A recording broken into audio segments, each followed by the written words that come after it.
Hey, I'm Amanda. I'm 34 now, and honestly, I didn't think that Friday would be anything special. Just another typical day running my business, handling decisions, and heading back to my quiet, empty apartment. Peaceful, sure, but lonely sometimes. Growing up, I was always kind of invisible. My parents never really tried to hide the fact that my little sister Olivia, she's 8 years younger than me, was their clear favorite. By the time I left for college, things between me and my parents were already strained, and after that, whatever relationship we had just faded away. They poured all their attention into Olivia, while I worked hard to build my own life from scratch. I haven't been to their house in years. The last major thing we shared was my wedding, and even that felt more like an obligation for them. They showed up for a short while with Olivia, threw in some backhanded comments about my plain dress, gave a couple of half-hearted toasts, and left before the cake was even cut. When I got divorced 2 years ago at 32, they called only to express their disappointment in me. That pretty much sums up our relationship, distant and cold. That Friday started like any other. I was reviewing quarterly reports when my phone rang. I usually ignore personal calls during work hours, but seeing my sister's name on the screen made me curious. We hadn't spoken in months. "Hello, Olivia," I answered, keeping my voice neutral. "Amanda?" She said, her voice dripping with the superiority I'd grown accustomed to. "I'm having a party this Friday at Mom and Dad's. I got promoted at work." "Congratulations," I said sincerely. Despite our issues, I didn't wish her ill. "Yeah. So anyway," she continued dismissively, "I'm inviting you. You can come if you want. If you're not bothered by the fact that your little sister is more successful than you." I almost snorted at the irony, but managed to keep my composure. If only she knew that I ran a multi-million-dollar company with over 100 employees. "I'll definitely come," I replied calmly. "Really?" She sounded surprised. "Well, it starts at 7. Don't be late." After hanging up, I couldn't help but laugh. The audacity of my sister never ceased to amaze me. Around 4 that afternoon, I decided to call it a day. "James," I called to my assistant as he passed my office door. "I'm heading out early today. My sister's having some kind of promotion party." James smiled. "That works out well. I'm leaving early too. My fiancé is having a party tonight at home." I took my time getting ready. I chose a simple but elegant black dress. Nothing flashy, but definitely expensive to the trained eye. My apartment reflected my success. Spacious with floor-to-ceiling windows overlooking the city. Minimalist furniture and original artwork, none of which my family had ever seen. Driving to my parents' suburban home felt like traveling back in time. The house was smaller than I remembered, but otherwise unchanged. I parked behind a row of cars and took a deep breath before walking to the door. My mother opened it, her expression barely changing at the sight of me. "Amanda, you came. I said I would," I replied. She looked me up and down. "Try to be happy for your sister tonight, okay? Don't spoil this by being envious. Olivia is celebrating a promotion. She has a fiancé, and well, you know your situation." I bit my tongue to stop myself from laughing. "I'll behave, Mom." I promised not to envy her too much. My father gave me an equally lukewarm greeting, merely nodding in my direction before returning to his conversation with relatives. I barely recognized. The house was filled with family, friends, and relatives, all chatting excitedly. I grabbed a glass of wine and found a quiet corner to observe. Most of these people hadn't seen me in years, and few made an effort to speak with me. The crowd suddenly hushed as Olivia made her grand entrance, descending the stairs in a sparkly gold dress that caught every light in the room. She beamed as everyone applauded. "Thank you all for coming," she announced, her voice carrying across the room. "I'm so thrilled to share this special moment with you. After all my hard work, I've finally been promoted to senior account manager." My parents were practically glowing with pride as Olivia worked the room, telling anyone who would listen about her accomplishments. The company director even has coffee with me several times a month. I overheard her telling her aunt, "He says I'm on the fast track to executive level." I maintained a polite smile, sipping my wine slowly. Eventually, Olivia made her way to me, her smile turning slightly predatory. "I honestly didn't think you'd come," she said, looking me up and down. "I invited you to be polite, not to show off what a successful person can achieve." She gestured to herself with a flourish. I raised an eyebrow, but said nothing. Emboldened by my silence, she raised her voice. You know what, Amanda? Maybe it's better if you just leave. I want to be surrounded by successful people tonight, not losers like you. The room fell silent. All eyes turned toward us from the corner of my eye. I saw my parents smirking, apparently amused by Olivia's cruelty. Instead of being embarrassed, I smiled calmly. I think I'll stay a little longer. Don't worry, my failure isn't contagious. You and your successful friends are safe. Olivia's face flushed with anger, but before she could respond, the front door opened. A familiar figure stepped in, and Olivia's expression instantly transformed. She rushed over to her arms around him and kissed him. Everyone, she announced, this is my fiancé James. I froze my glass halfway to my lips. My assistant James. Suddenly, his comment about his fiancé's party made perfect sense. Olivia dragged James through the crowd, clearly eager to show him off. You have to meet my sister, she said loudly, pulling him toward me. When James saw me, his eyes widened in shock. Hi, boss, he said automatically. Hello, James, I replied warmly. There was a moment of complete silence as everyone processed what had just happened. Boss? Olivia's voice had risen an octave. What do you mean, boss? James looked confused.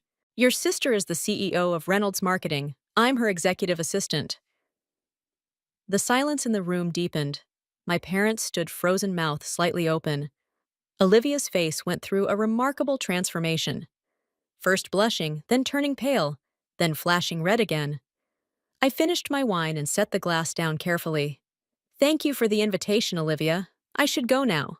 I wouldn't want to spoil your party with my unsuccessful presence. My parents suddenly found their voices. Amanda, wait. You misunderstood. My father started, but I was already walking toward the door, smiling to myself as the whispers erupted behind me back in my apartment. I kicked off my heels and laughed until my sides hurt.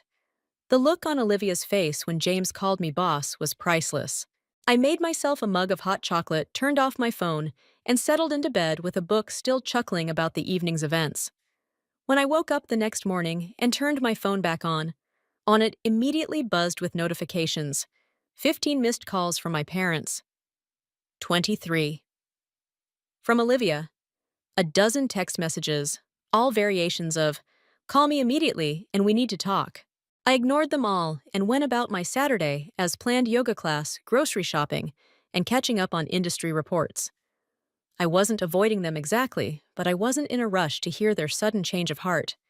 Now that they knew I was successful around noon on Sunday, my phone rang again. Olivia. I almost ignored it, but curiosity got the better of me. Hello, I answered. Amanda Olivia said, her voice unnaturally polite. Can we meet? I'd like to talk to you. I raised an eyebrow at her tone. Sure. Coffee shop near my place in an hour. Perfect. She agreed quickly. Text me the address. The coffee shop was quiet for a Sunday afternoon. I arrived early, ordered a latte, and watched Olivia enter. 15 minutes later. She looked around nervously before spotting me. Gone was the sparkly dress and arrogance replaced by jeans and an almost timid demeanor. Thanks for meeting me, she said, sliding into the seat across from me.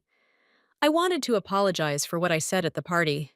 It was rude and, well, I didn't know about your job. The apology sounded rehearsed. Her eyes not quite meeting mine, but I could tell she wasn't sorry for what she said. She was sorry. She'd been wrong about me. What do you really want? I asked directly. Olivia dropped the act immediately. Fine. Now that I know you're loaded, I want you to help pay for my wedding. It's going to be expensive, and James's salary. She trailed off with a dismissive wave. I nearly choked on my coffee. You're joking, right? Why would I joke? You're my sister and you're rich. Family helps. Family, I repeated incredulously. For years, you and our parents have barely acknowledged my existence. Now that you know I'm successful, suddenly you want my help. No, Olivia. I will not be paying for your wedding. Her face hardened. Then don't expect an invitation. I couldn't help but laugh. Somehow, I'll survive the disappointment. She stood up so quickly, her chair scraped loudly against the floor. You're selfish. Amanda, you always have been. Goodbye, Olivia, I said calmly as she stormed out. I wasn't surprised when 30 minutes later, a text from my mother appeared. Amanda, you're being selfish. Your sister deserves a beautiful wedding. Why can't you help her? We're your family. I put my phone away without responding. If anything, this confirmed what I already knew. They weren't interested in reconnecting with me. They were interested in my money. Monday morning, I arrived at work earlier than usual, hoping to get a head start on the week. James was already there, looking uncomfortable. Amanda, he began as soon as I walked in. I'm so sorry about Friday night. I had no idea Olivia was your sister until I saw you there. I waved away his apology. You have nothing to be sorry for, James. Let's just start the day, shall we? Your relationship with my sister has nothing to do with our professional one. We fell back into our usual routine, reviewing the week schedule and prioritizing tasks. I was grateful for James's professionalism. He was an excellent assistant, regardless of his poor taste in Fiancé. A few uneventful days passed. I thought perhaps my sister had gotten the message, but I should have known better. Thursday afternoon, while I was in the middle of a conference call, the receptionist buzzed me. Miss Reynolds, there's an Olivia Carter here, insisting on seeing you. She says she's your sister. I sighed. Tell her I'm in a meeting. I did. She says she'll wait. After finishing my call, I stepped out to find Olivia lounging in the reception area, examining her nails. She jumped up when she saw me. Finally, your receptionist wouldn't let me through. She complained because I was in a meeting. What are you doing here, Olivia? She shrugged. I came to see James. I missed him. The smile she gave me was clearly fake. Can we talk in your office against my better judgment? I led her to my office as soon as the door closed. Her demeanor changed completely.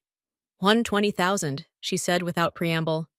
Excuse me, that's all I need for the wedding. It's not even that much for someone like you.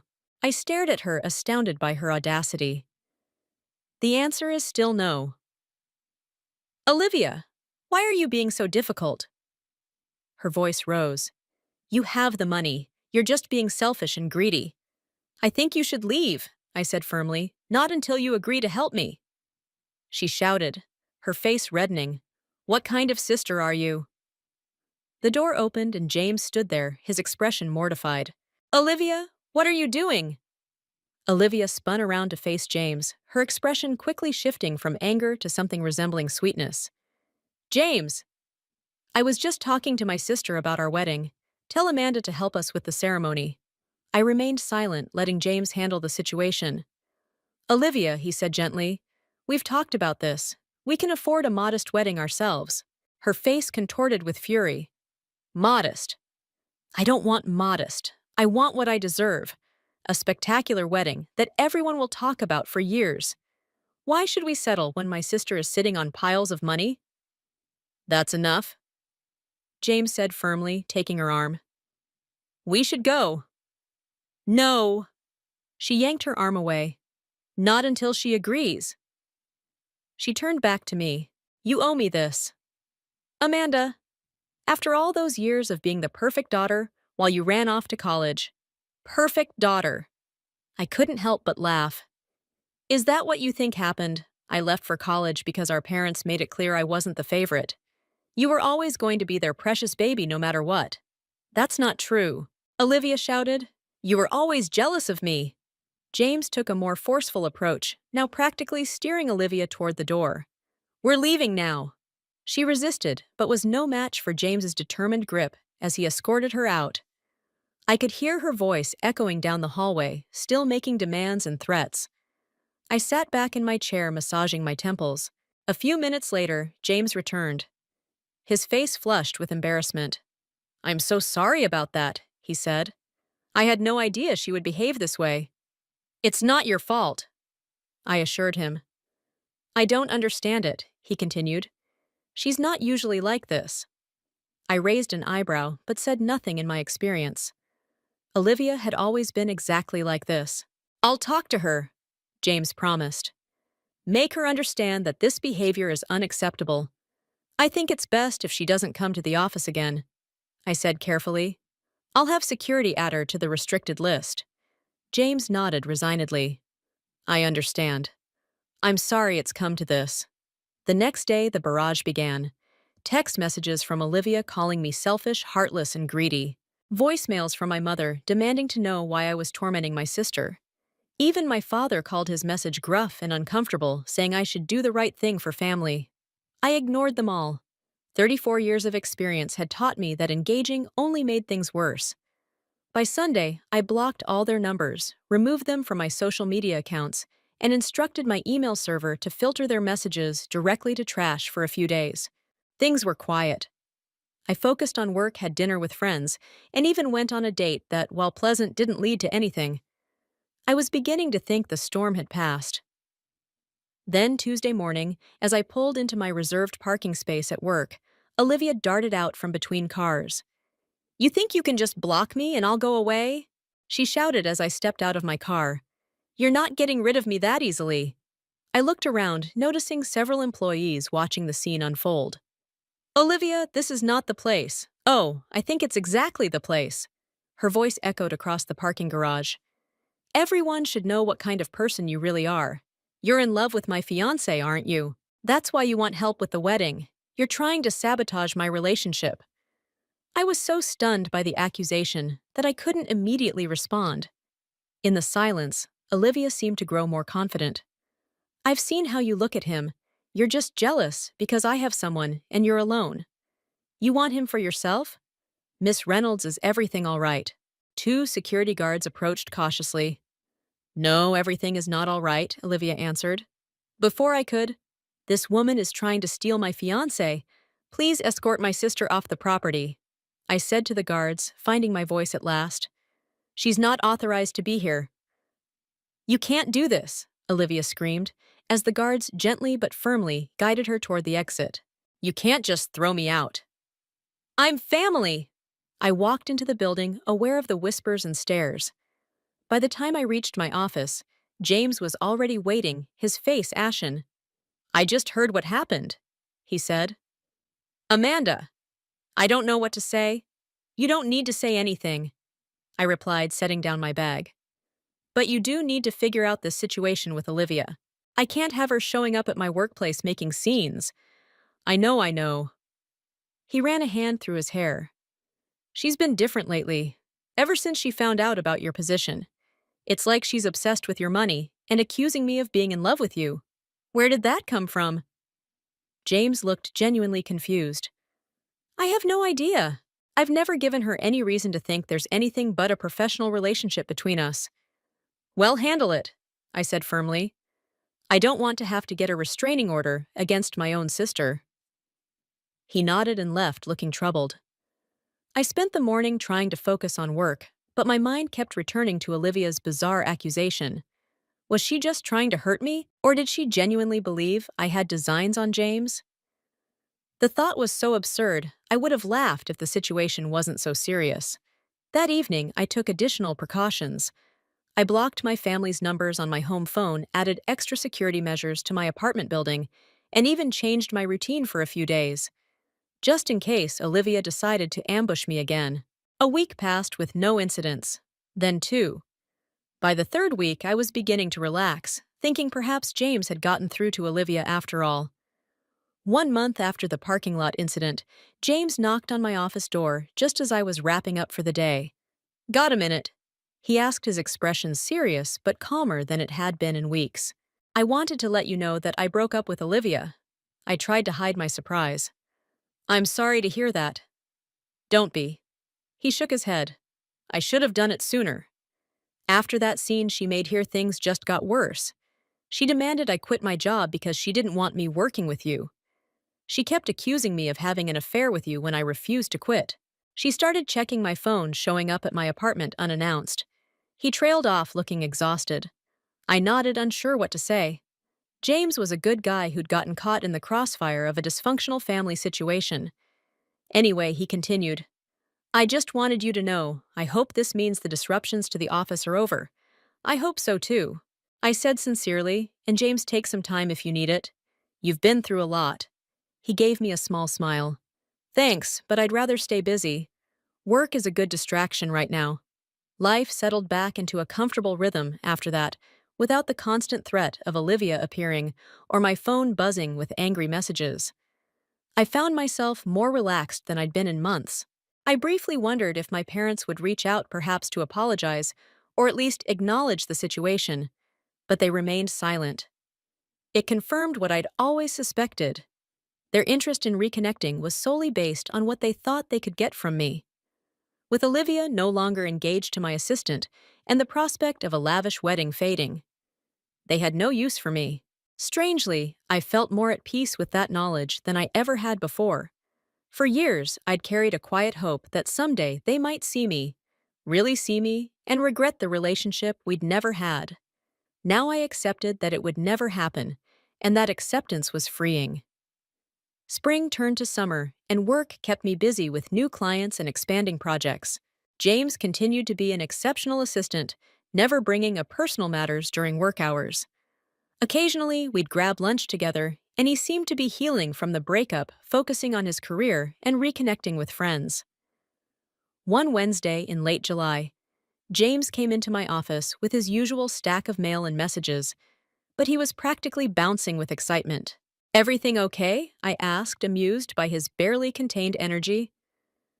"Actually, I wanted to ask you something personal," he said. "I've been seeing someone for a few months now. Her name is Claire. She's an architect, and well, we're getting married." "James, that's wonderful news," I said, genuinely happy for him. "Congratulations," he beamed. "Thank you. We're having a small ceremony next month. Just close friends and family. I'd really like it if you could come." Me. The invitation caught me off guard. "Of course You've been more than just a boss to me, especially through everything that happened with." He paused. "Well, you know you've been a friend, and it would mean a lot to have you there." I was touched by his words. "I'd be honored." "James, thank you." He looked relieved. "Great. I'll send you the details. It's nothing fancy, just a small garden ceremony at Claire's parents' place, then dinner afterward." "It sounds perfect," I said sincerely. After James left, I sat thinking about how strange life could be. A year ago, I'd been perfectly content with my solitary existence, keeping my family at arm's length and focusing solely on my career. Now I was being invited to my assistant's wedding, an assistant who had nearly become my brother-in-law. The day of James's wedding arrived warm and clear. The ceremony was exactly as he described, simple, intimate, in a beautifully landscaped garden behind a charming craftsman home.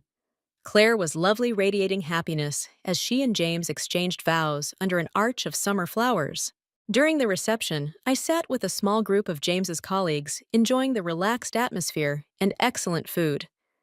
As I watched James and Claire laughing together, surrounded by people who genuinely cared for them, I felt a pang of something not quite envy, but awareness of what was missing in my own life.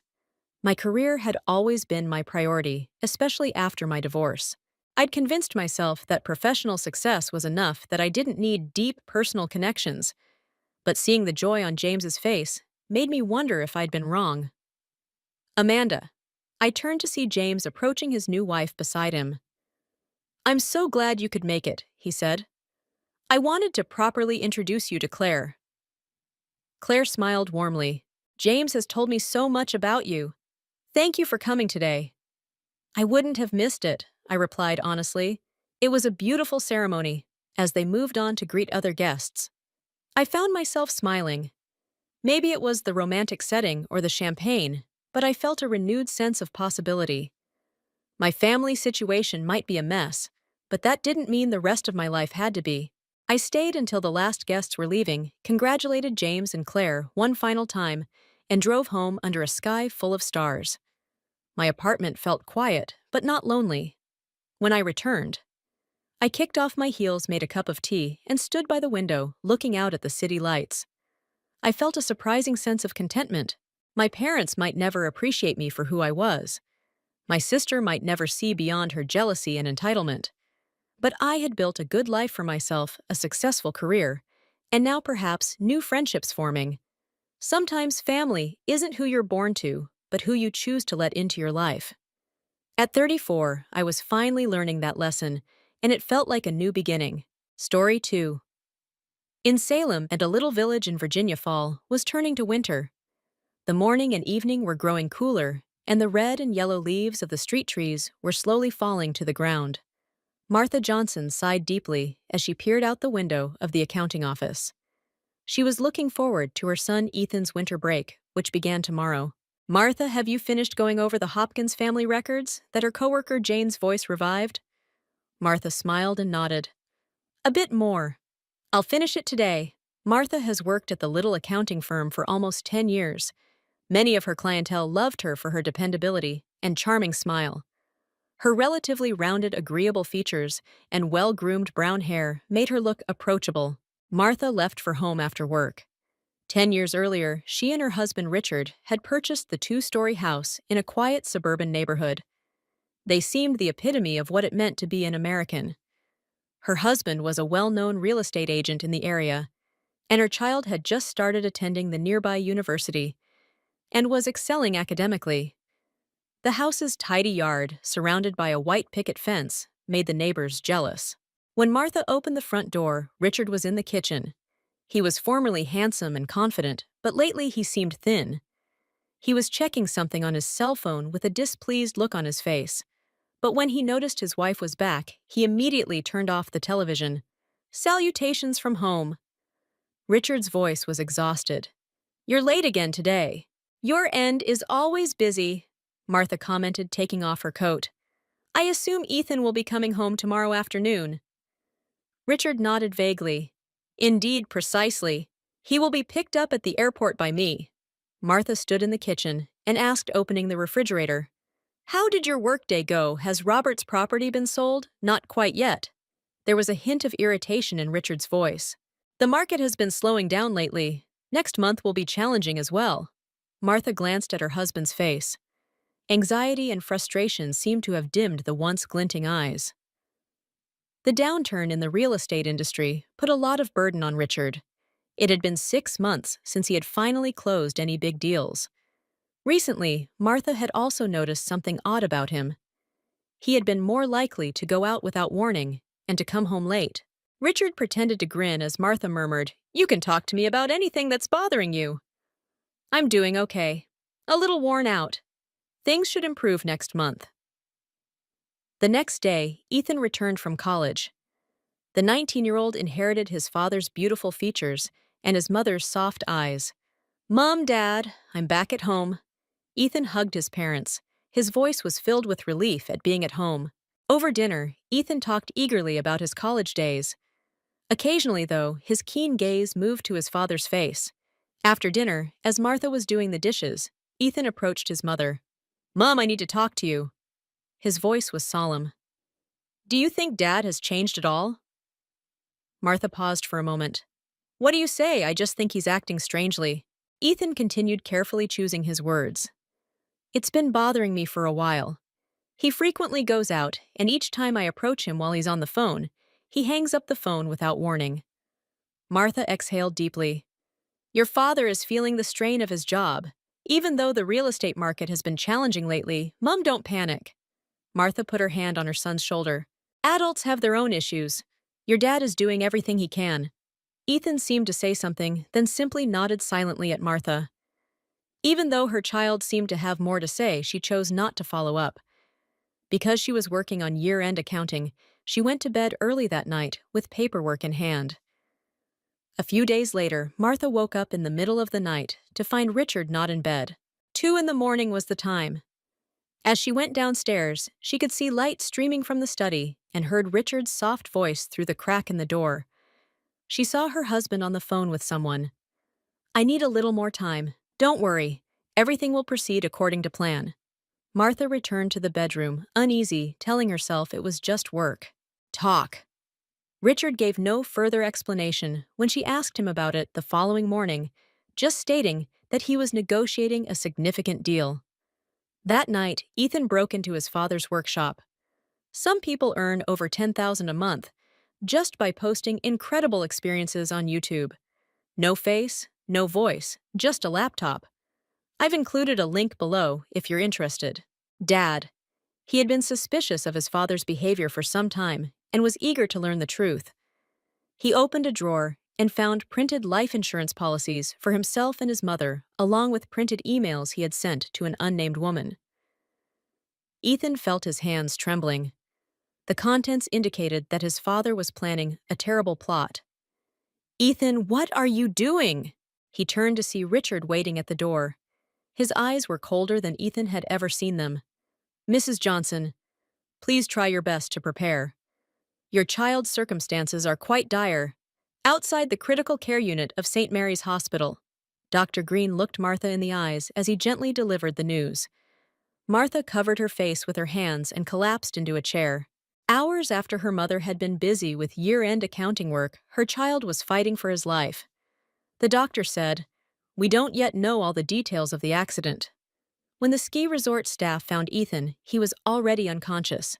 He appeared to have struck a tree after slipping on ski equipment with damaged brakes. Richard stood by Martha with extraordinary poise. "But will he wake up?"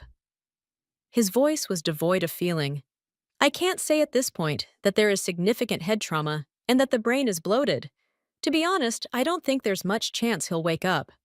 Martha began to cry. "I need to call the insurance company," Richard said, as he checked his watch and walked out of the room and into the hallway. After that day, Martha's life revolved around the hospital. She took time off work and spent much of her time by Ethan's bedside. The white hospital walls and the continuous sounds of the life support equipment were the sole indicators of time. On the third morning, Martha appeared in the hospital room. Nurse Ellen was waiting for her when she arrived. "Mrs. Johnson, I would want to discuss something with you." She walked Martha out the door.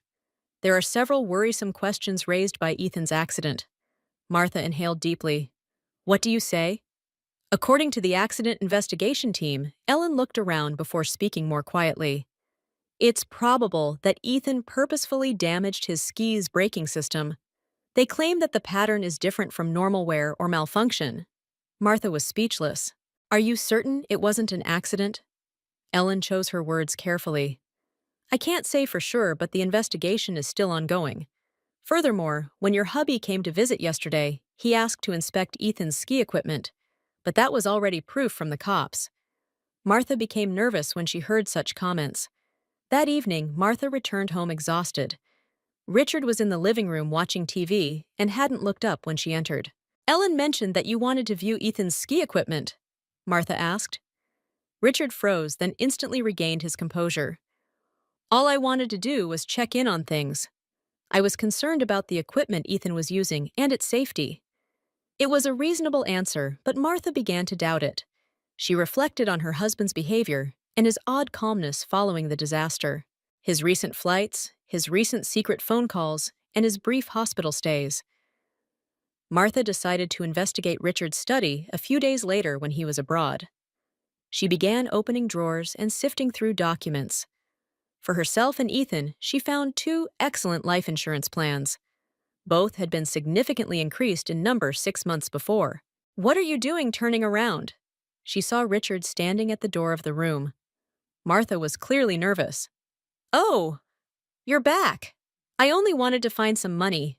Richard's eyes were mistrustful in my study. "Yes. Joint bills." Martha tried to seem calm. "By the way, why did you increase the premiums for life insurance?" Richard's expression hardened. "It's only a precaution in these recessionary times. I was concerned about the family's safety." It made sense as an explanation, but there were alarms blazing in Martha's heart. The following day, she checked Richard's credit card statements. They exhibited bills from hotels they couldn't identify and purchases of expensive jewelry. Martha felt nauseous. Maybe this was just evidence of an affair, but when combined with the loss of her son, other terrible possibilities emerged as Martha sat alone that weekend drinking coffee in the hospital cafeteria. One of her high school friends, Sarah Williams, approached her. "Martha, it's been a while. I'm really concerned about Ethan." Sarah took her friend's hand and took a seat next to her. "How are you?"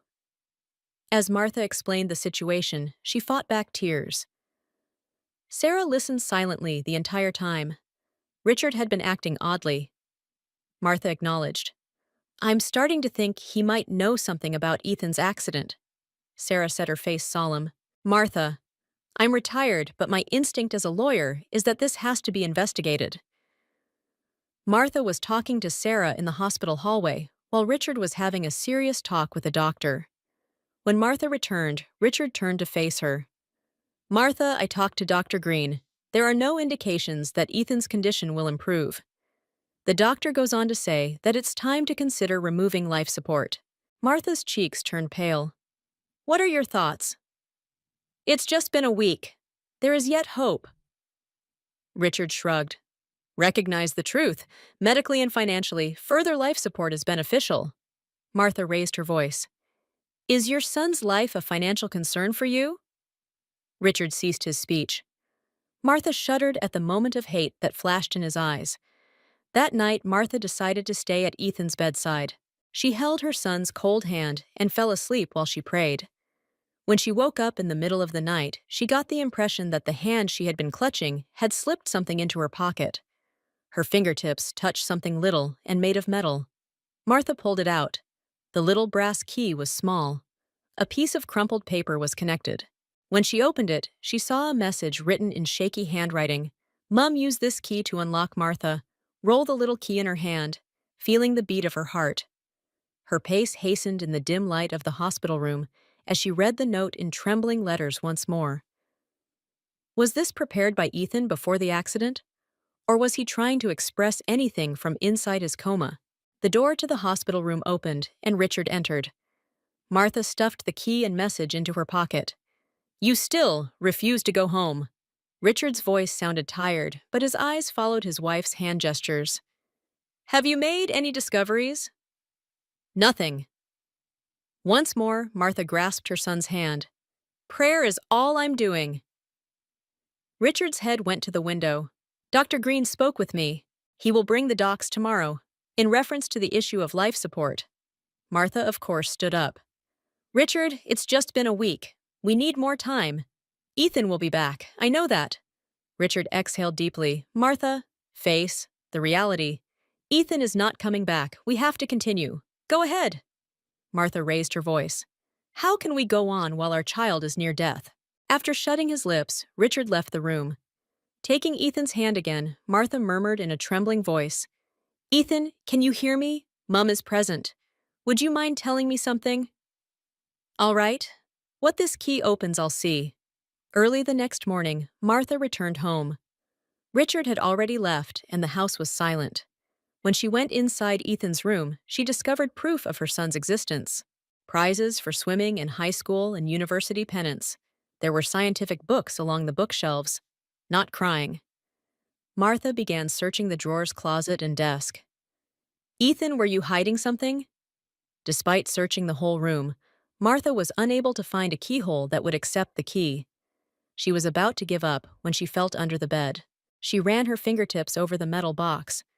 To her increasing astonishment, it was rather safe when she took it out. When she inserted the key, it did not fit. "Another key," Martha muttered. After that, she decided to look into Richard. She studies with her hubby. Absent. This was her only chance. The key she tried did not fit any of the locks in the house. What does this key open? Martha sat down at the kitchen table exhausted. She saw Ethan's college student ID when she was examining the photo on the refrigerator. She reached a shocking realization. Is that the dorm room he occupies that evening? Martha called Sarah. "I want to go to Ethan's facility tomorrow. Could you watch Ethan while I'm away from the hospital?" "There is no one I trust, Richard." Early the next morning, Martha departed for Central University. On campus, winter break was quiet. After she described the situation, the hostel's administration granted her exclusive access to her son's room. Ethan's attention to detail was evident in the simple yet orderly dorm room. Martha searched everywhere but could find nothing that would fit the key. Disappointed, she sat down at the desk and casually opened a drawer. She found school supplies and stationery arranged nicely. She pulled out the drawer and found cardboard at the bottom. Martha instinctively lifted the cardboard. Beneath it was a hidden notebook. Is this true? The journal, which had no lock, was held firmly in place with trembling hands and a rubber band. Martha removed the ring and opened the notebook. Her son's neat handwriting had meticulously recorded the last few months. September 15th, Dad is having an issue. He goes out a lot, and makes secret phone calls. Mum doesn't seem to know. October 3rd. I found life insurance for Mum and myself when I went through Dad's study. The amounts have increased significantly. Something is wrong. October 20th. Found emails on Dad's computer that were exchanged with a woman named Vicky. No extramarital affair. They're thinking of something more frightening. Martha turned to the next page, her hands trembling. On November 12th, the lady and her father's phone conversation was captured on tape. They are trying to kill me and my mother for the insurance money. Dad seemed to be drowning in debt. I need to gather evidence. December 1st. Going home for a winter vacation. This is my last chance to get evidence. It looks like Dad is watching me. Not able to tell Mum yet. Lack concrete proof. The last page had been dated just before the trip. December 15th. I was asked to go skiing by Dad. Even if it could be a trap, I must go, or he will start to suspect me. The evidence I have collected is hidden in the library's locker number 305. I handed the key to Mike so he could bring it to Mum. If something happens. God, I want to protect Mum. Tears were streaming down Martha's face. All of this had been known to her son, who had put his life in danger to protect her. She rushed to the university library. The campus was deserted, although the library was open for a few hours. She found the locker area in the basement and saw locker number 305. The small key fit perfectly. Ethan, Martha whispered. The locker contained a single brown package. When she opened it, she found a USB disk and other documents. The material consisted of printouts of emails exchanged between Victoria Cromer and Richard. They presented a horrifying plan. Our Ethan ski trip is the perfect occasion. If it seems like an accident, no one will suspect. If he dies, you will get half of the insurance money. The other half will come from Martha. But go fast. The bank will not make the loan available. V, everything is going according to plan. Frank messed with the ski brakes. If a dad didn't want his son dead, they would be suspicious. So I'll act appropriately. Grieving. A week later, Martha's car's brakes would fail in the same way. Martha felt sick as she went through all the documents. The USB stick included recordings of Victoria and Richard's conversations, proof of Richard's debt, as well as a log of their explicit email correspondence. I understand everything now. Martha left the library after securely placing the envelope in her bag. Her heart was filled with horror and anger. After Richard tried to kill her and Ethan to obtain insurance money, Ethan was in a hospital bed near death. Richard even tried to cut off life support in the car on the way back. Martha gave Sarah a call. Sarah, I found evidence. All of it is Richard's fault. The police station is where I'm going. Come visit me, Martha, before you contact the cops. Come to my house. Let's review the information and decide together. Martha visited the hospital to check on Ethan's condition. Although his condition did not alter, the life support system was functioning well. Nurse Ellen was in the room. Mrs. Johnson, your husband, was here earlier. He said that tomorrow he will bring the life support paperwork. With a resolute expression, Martha informed Ellen. Ellen, if Richard shows up tomorrow and I'm not there, don't let him sign anything. Don't let him do anything without my permission. Ellen nodded, albeit surprised at her haste. Muttering, Martha took hold of Ethan's hand. Ethan, Mum found out. I'll protect you, I promise. Martha was exiting the room when Richard noticed her at the end of the hallway. He approached with a grin. The smile now looked like an ugly mask to Martha. Martha, where have you been? I called you several times. I just walked away for a little. The paperwork was due tomorrow, but Martha seemed as though she didn't care. I won't sign it. Richard's eyes flared coldly for a moment. Be reasonable, Martha. Ethan is not coming back. We have to continue. I'm hopeful. Martha retaliated. And as long as Ethan needs me, I'll be there for him. The two looked to one another in silence. Martha's heart was thumping rapidly. Richard could have begun to believe that she needed Sarah's help before he brought the evidence to the police. Above everything, she had to keep her kids safe. Following Sarah's advice, Martha went to the police station the next morning with the evidence she had collected. The Salem police station was a stone building in the center of the little town. She was about to park her automobile when she noticed an unexpected scene.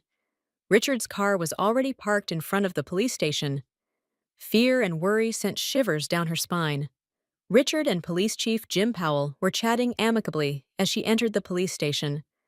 The two had been friends since high school and played golf together every weekend. When Richard spotted his wife, he smiled oddly gently. "Martha, what are you doing here?" Martha answered, attempting to hide her distress. "You're here, but why?" Chief Powell stood between them. "Richard recently updated me about Ethan's accident. Even though it's quite depressing, I'm happy to hear that the doctors are doing their best. Jim, I have to talk to you." Martha's hands were shaking as she opened her handbag and took out the envelope containing the evidence. "You ought to view this." "Richard has. Martha has recently developed psychological instability." Richard interrupted him. His speech sounded troubled, but his eyes were cold. "She is confused by her son's injuries. The doctors say she requires professional care." "That's not true." Martha raised her voice. "I'm quite sane.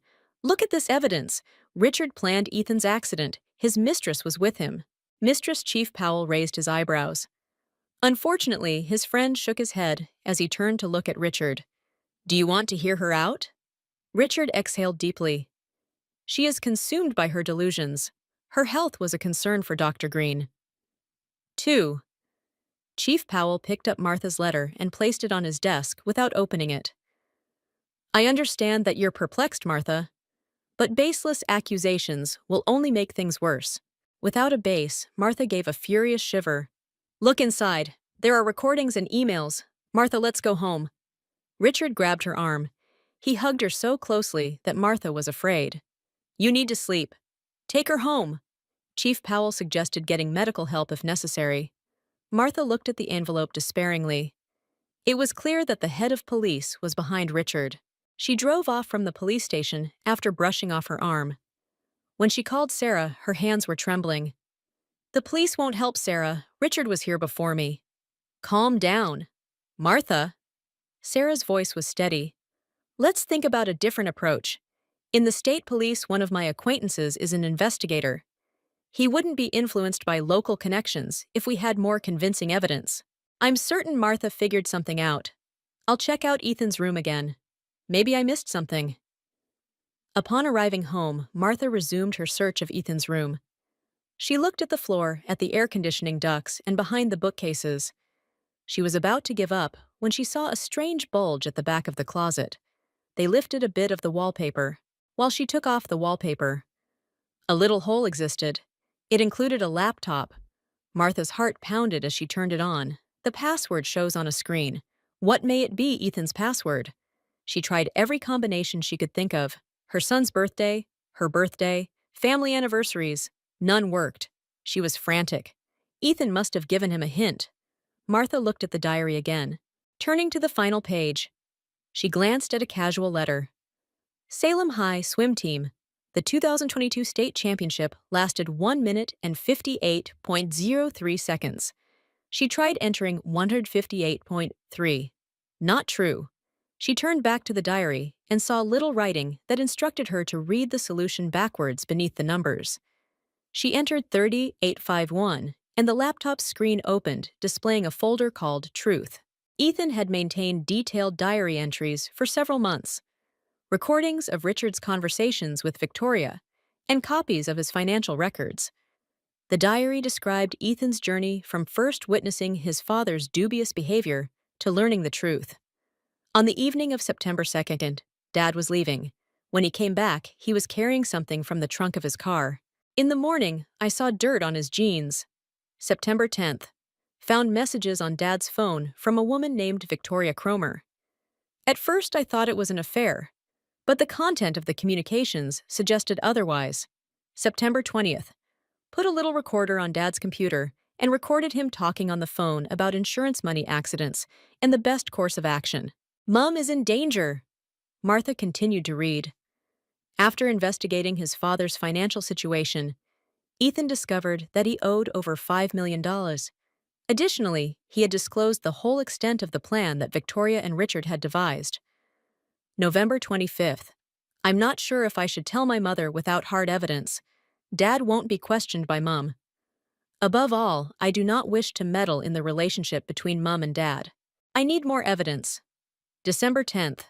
I was asked to go skiing by Dad. He might change the plan if I say no, but it could be a trap.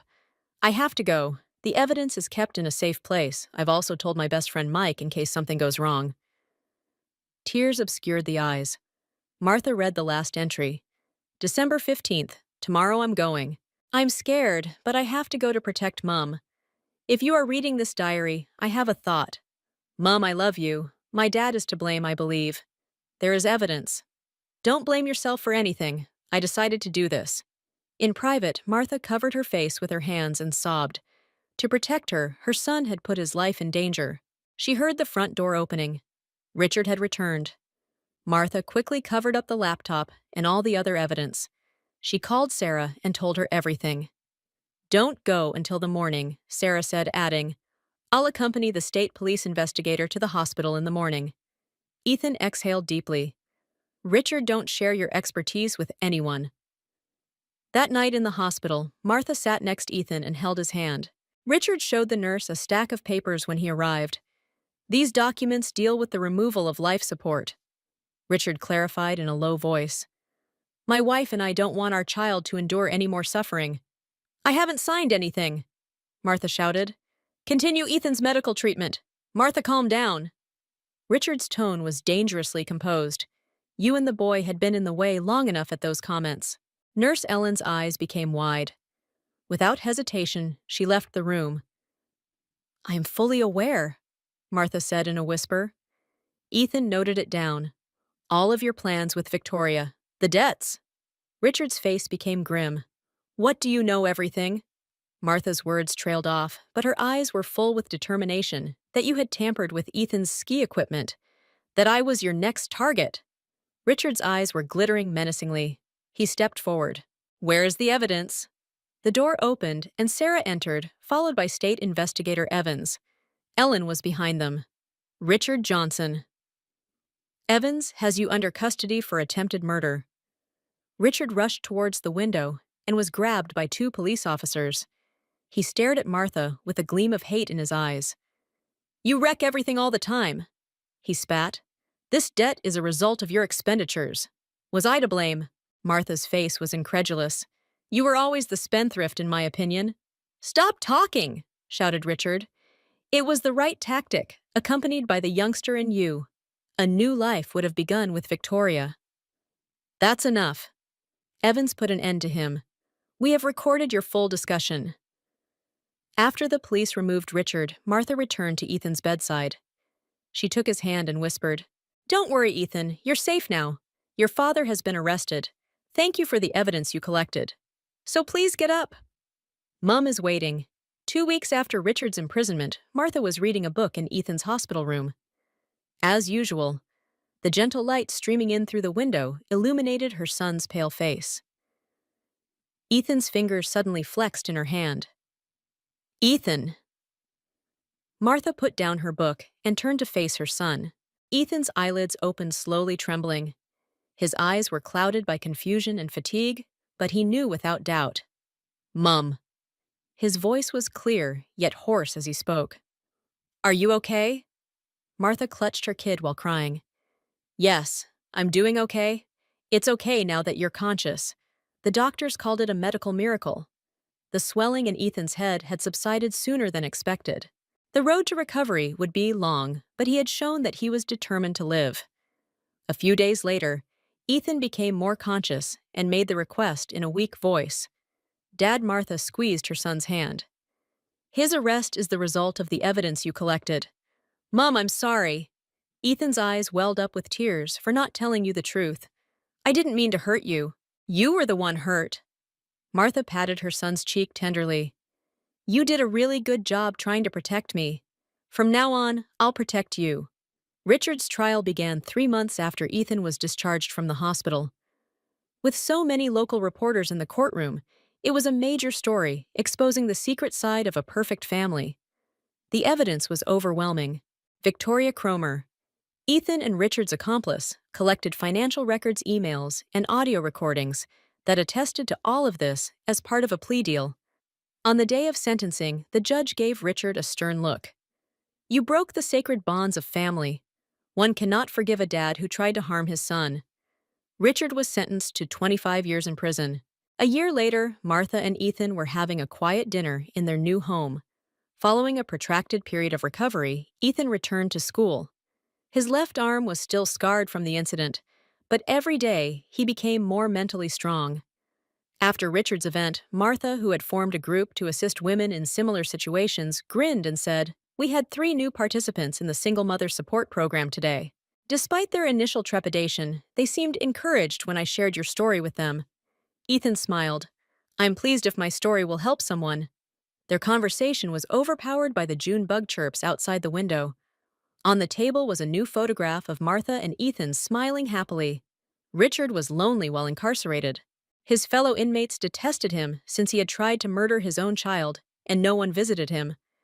After serving her 7-year sentence and getting released, Victoria went somewhere else.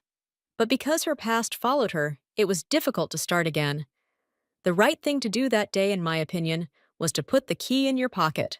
Ethan ate apple pie for dessert and said, "Mom." Martha took her son's hand in hers. "We had the courage to find out the truth." "Yes," Ethan nodded. "I believe that a genuine family is about watching out for each other." Outside the window, the twilight sky was beginning to become a deep purple as a new night broke. Ethan and Martha's hearts began to light up with optimism for the future in the background. Story 3. In order to manage my savings account, my parents surreptitiously placed tracking software on my computer. I had saved $250,000 for a house for 5 years, but they took it away. My father sarcastically said, "Thanks for your naivete," when I found out. "Your brother now has a wonderful future thanks to your money." The money they took was truly so much that I couldn't help but chuckle. I appreciate you being with me today. Wherever you are, I hope you're enjoying your day. If you could let me know in the comments the city or nation you're viewing from and what time it is there, that would be greatly appreciated. Let's start our story together now. Old paperbacks and the subtle metallic smell of late-night coffee were the normal scents of my tiny flat, which was cozy but a little boring. It had served as the background for a single, unrelenting concentration on creating a future for 10 years. A continuously increasing amount in my online savings account represented that future, $250,000. I had cobbled together $250,000, penny by penny, one tough decision at a time. I've had lunch with every brown bag. My coworkers left while Alan ate at my desk. Each pair of fading sneakers was worn. Every attractive holiday was postponed for another season. Every more freelancing job crammed into already full weekends. That was the sum of it all. Money wasn't the only thing involved. It was the outward expression of my independent self-control and quiet drive. It was the down payment for a modest area of grass and a plain solid home. Late at night, I dreamed of a spot where I could finally establish roots that were genuinely mine while I browsed through internet listings. Simply put, it was my independence. With all due respect, my folks were always full of uninvited financial advice. It was hardly the tactful advice of an experienced investor. It was a persistent, vigilant criticism that was hardly disguised as worry. "Michael, are you certain that your savings account is the best option for your finances?" On our required Sunday night calls, my mother would inquire. Her voice was filled with that certain type of parental nervousness that usually sounded more like condemnation. "You know, real estate prices are always rising along with inflation.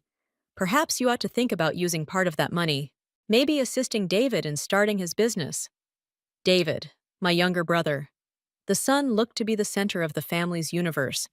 His needs came first, his potential was limitless, and every move he made was a reason for celebration, and most of the time, money. Every family member and acquaintance was informed that paying for college needed a large parental sacrifice.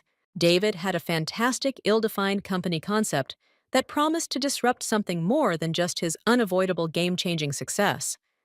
My own modest accomplishments include getting a steady engineering career, accumulating money gradually, and graduating from college debt-free thanks to scholarships and part-time work.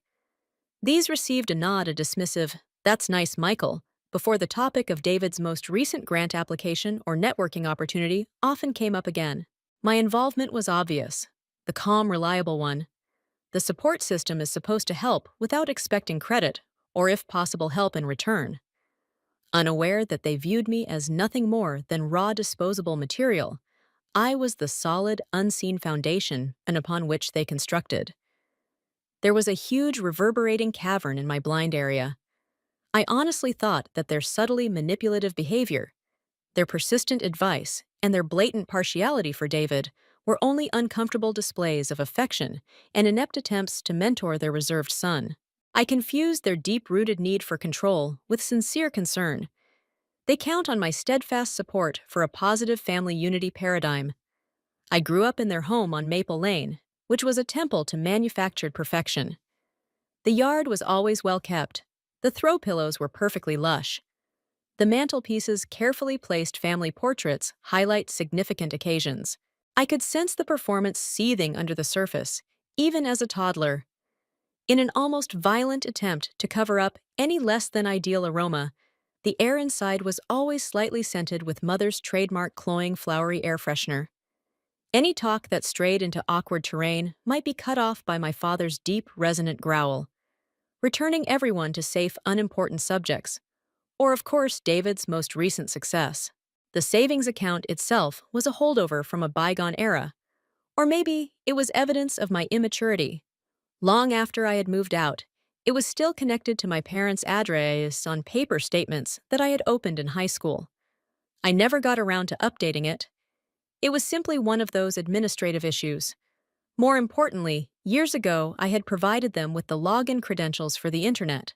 Now I could hardly recall why.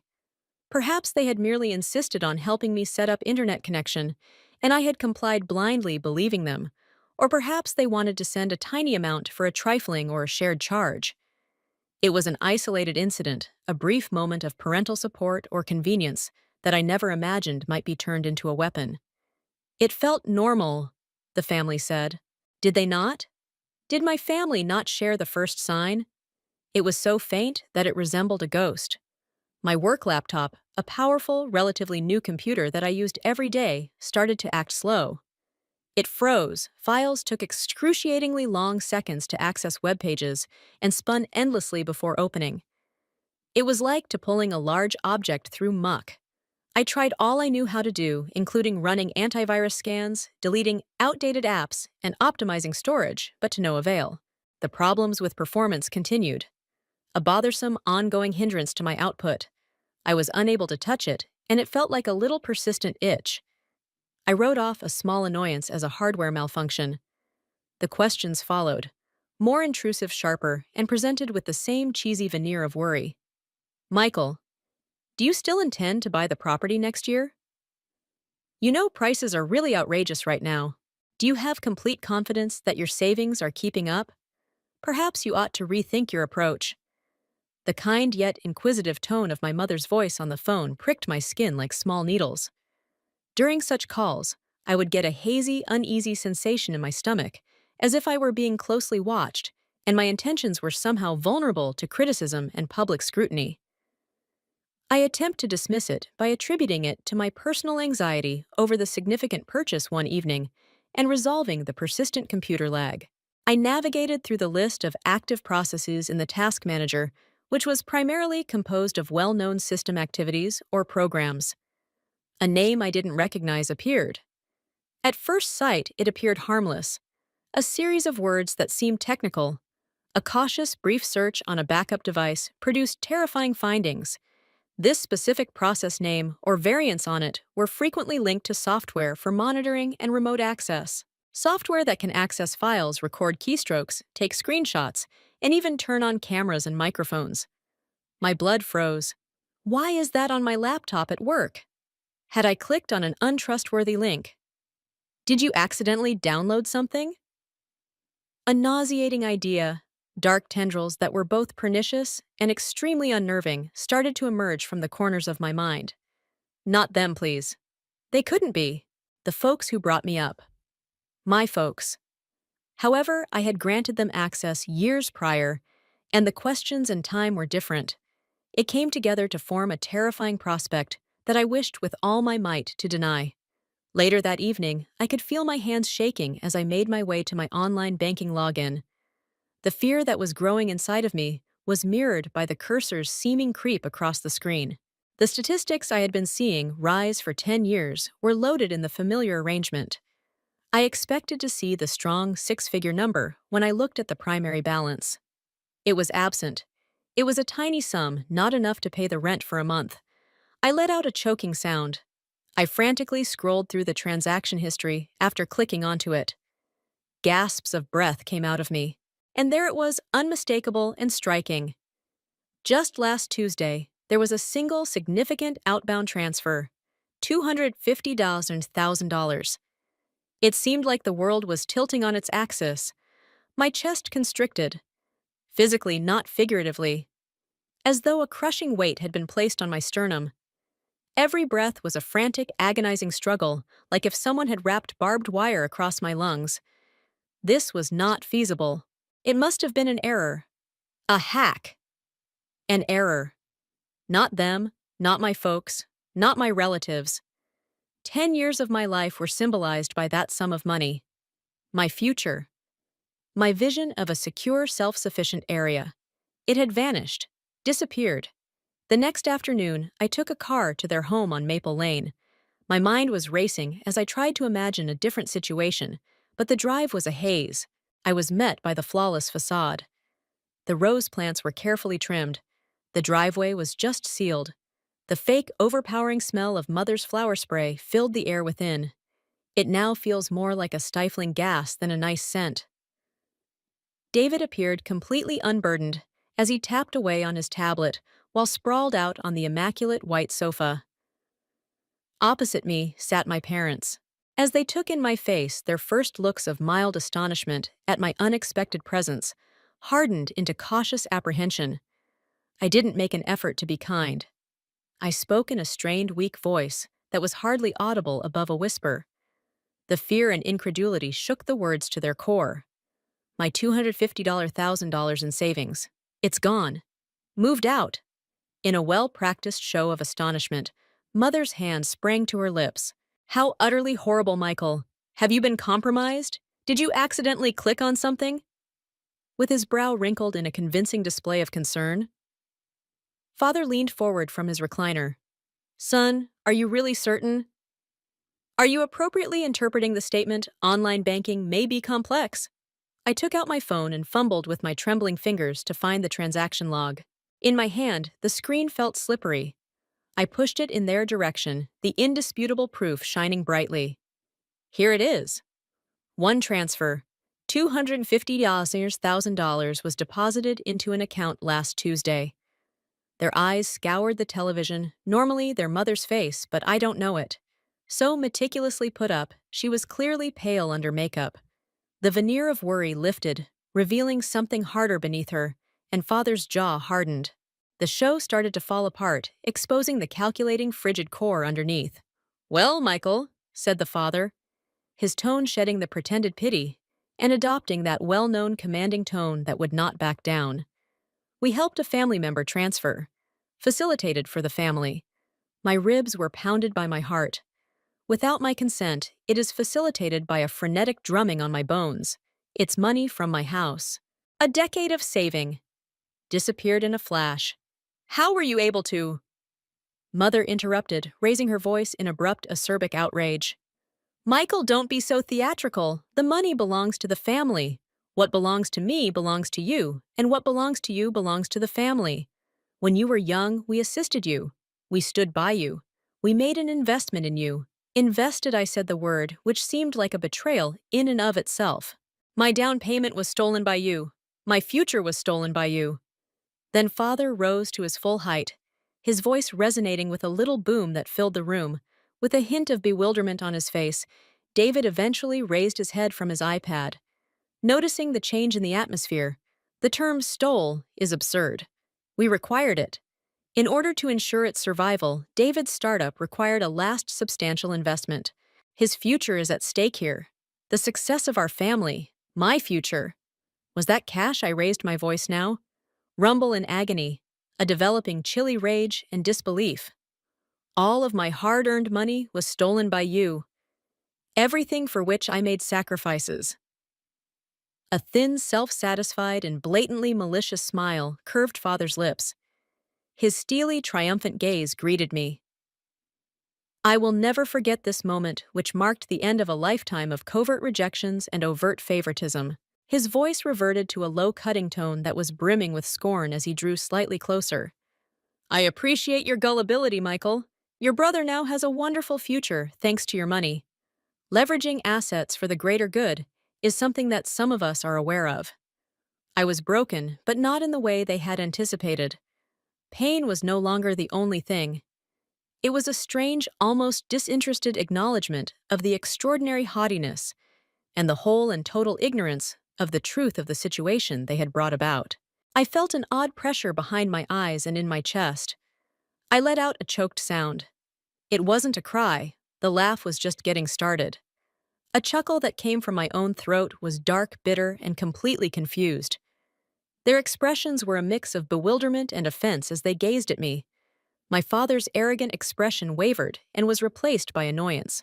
What are you laughing at, for heaven's sake? With her eyes narrowed into suspicious slits, Mother demanded. David appeared clearly uneasy. He could feel the scene was getting out of control.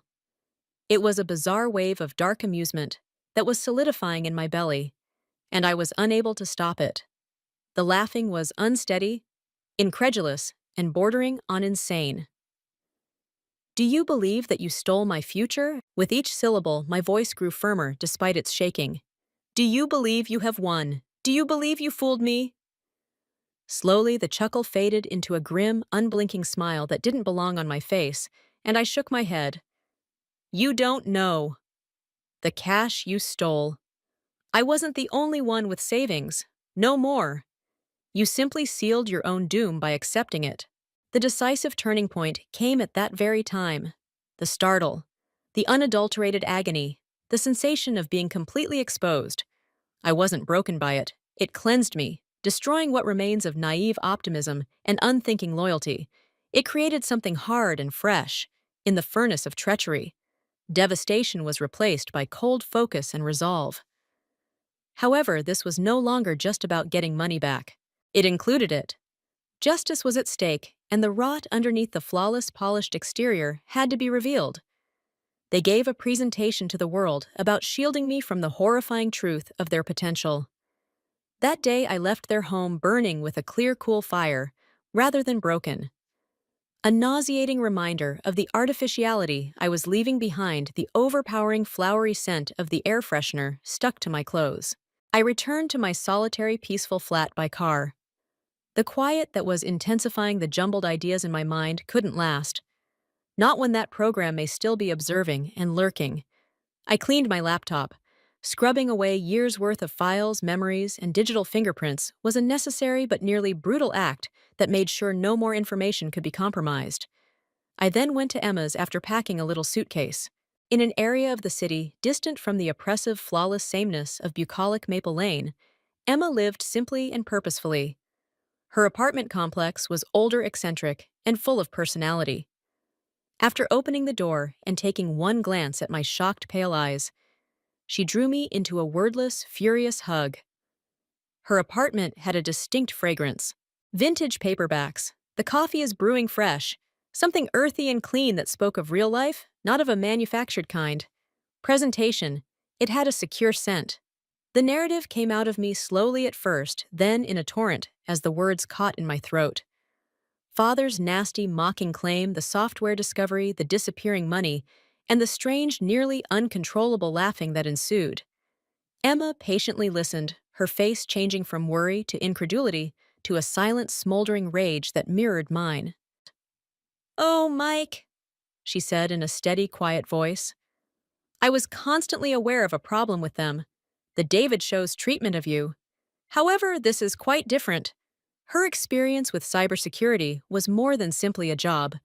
I was completely unfamiliar with this intense desire and natural grasp of the digital world.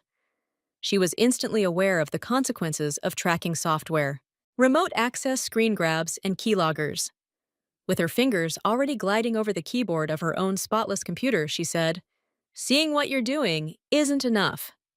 Gaining access to accounts files and private information is the goal, particularly if you use the computer for banking or other private purposes. With the help of Emma's limitless supply of strong coffee and adrenaline, we began digging and worked late into the night. Not on my erased computer, but I could lawfully get old bank statements, online account logs that showed when I accessed them, and anything else that existed before the wipe. Emma concentrated on tracking down the transfer of $250,000. After going to a domestic account, it broke up in a matter of hours and spread out into a network of intricate quick transactions involving a number of shell corporations and accounts with names that seemed like generic corporations. It wasn't going straight to a well-known vendor David's business or even a straightforward investment fund. This was money laundering done correctly. This went beyond financially abusive parents taking money from a son to support a preferred sibling. This was a component of a significantly more extensive and intricate criminal scheme. My parents were more than simply cunning and self-centered. They operated a sophisticated financial fraud network as professional criminals. The money they stole from me was only a minor part of their bigger plan, which was either utilized to finance their illegal operations or laundered via several accounts. The insight felt like a heavy cold stone sinking into my stomach. Their meticulously manicured look, their fixation on appearances, and their unrelenting promotion of David's achievement.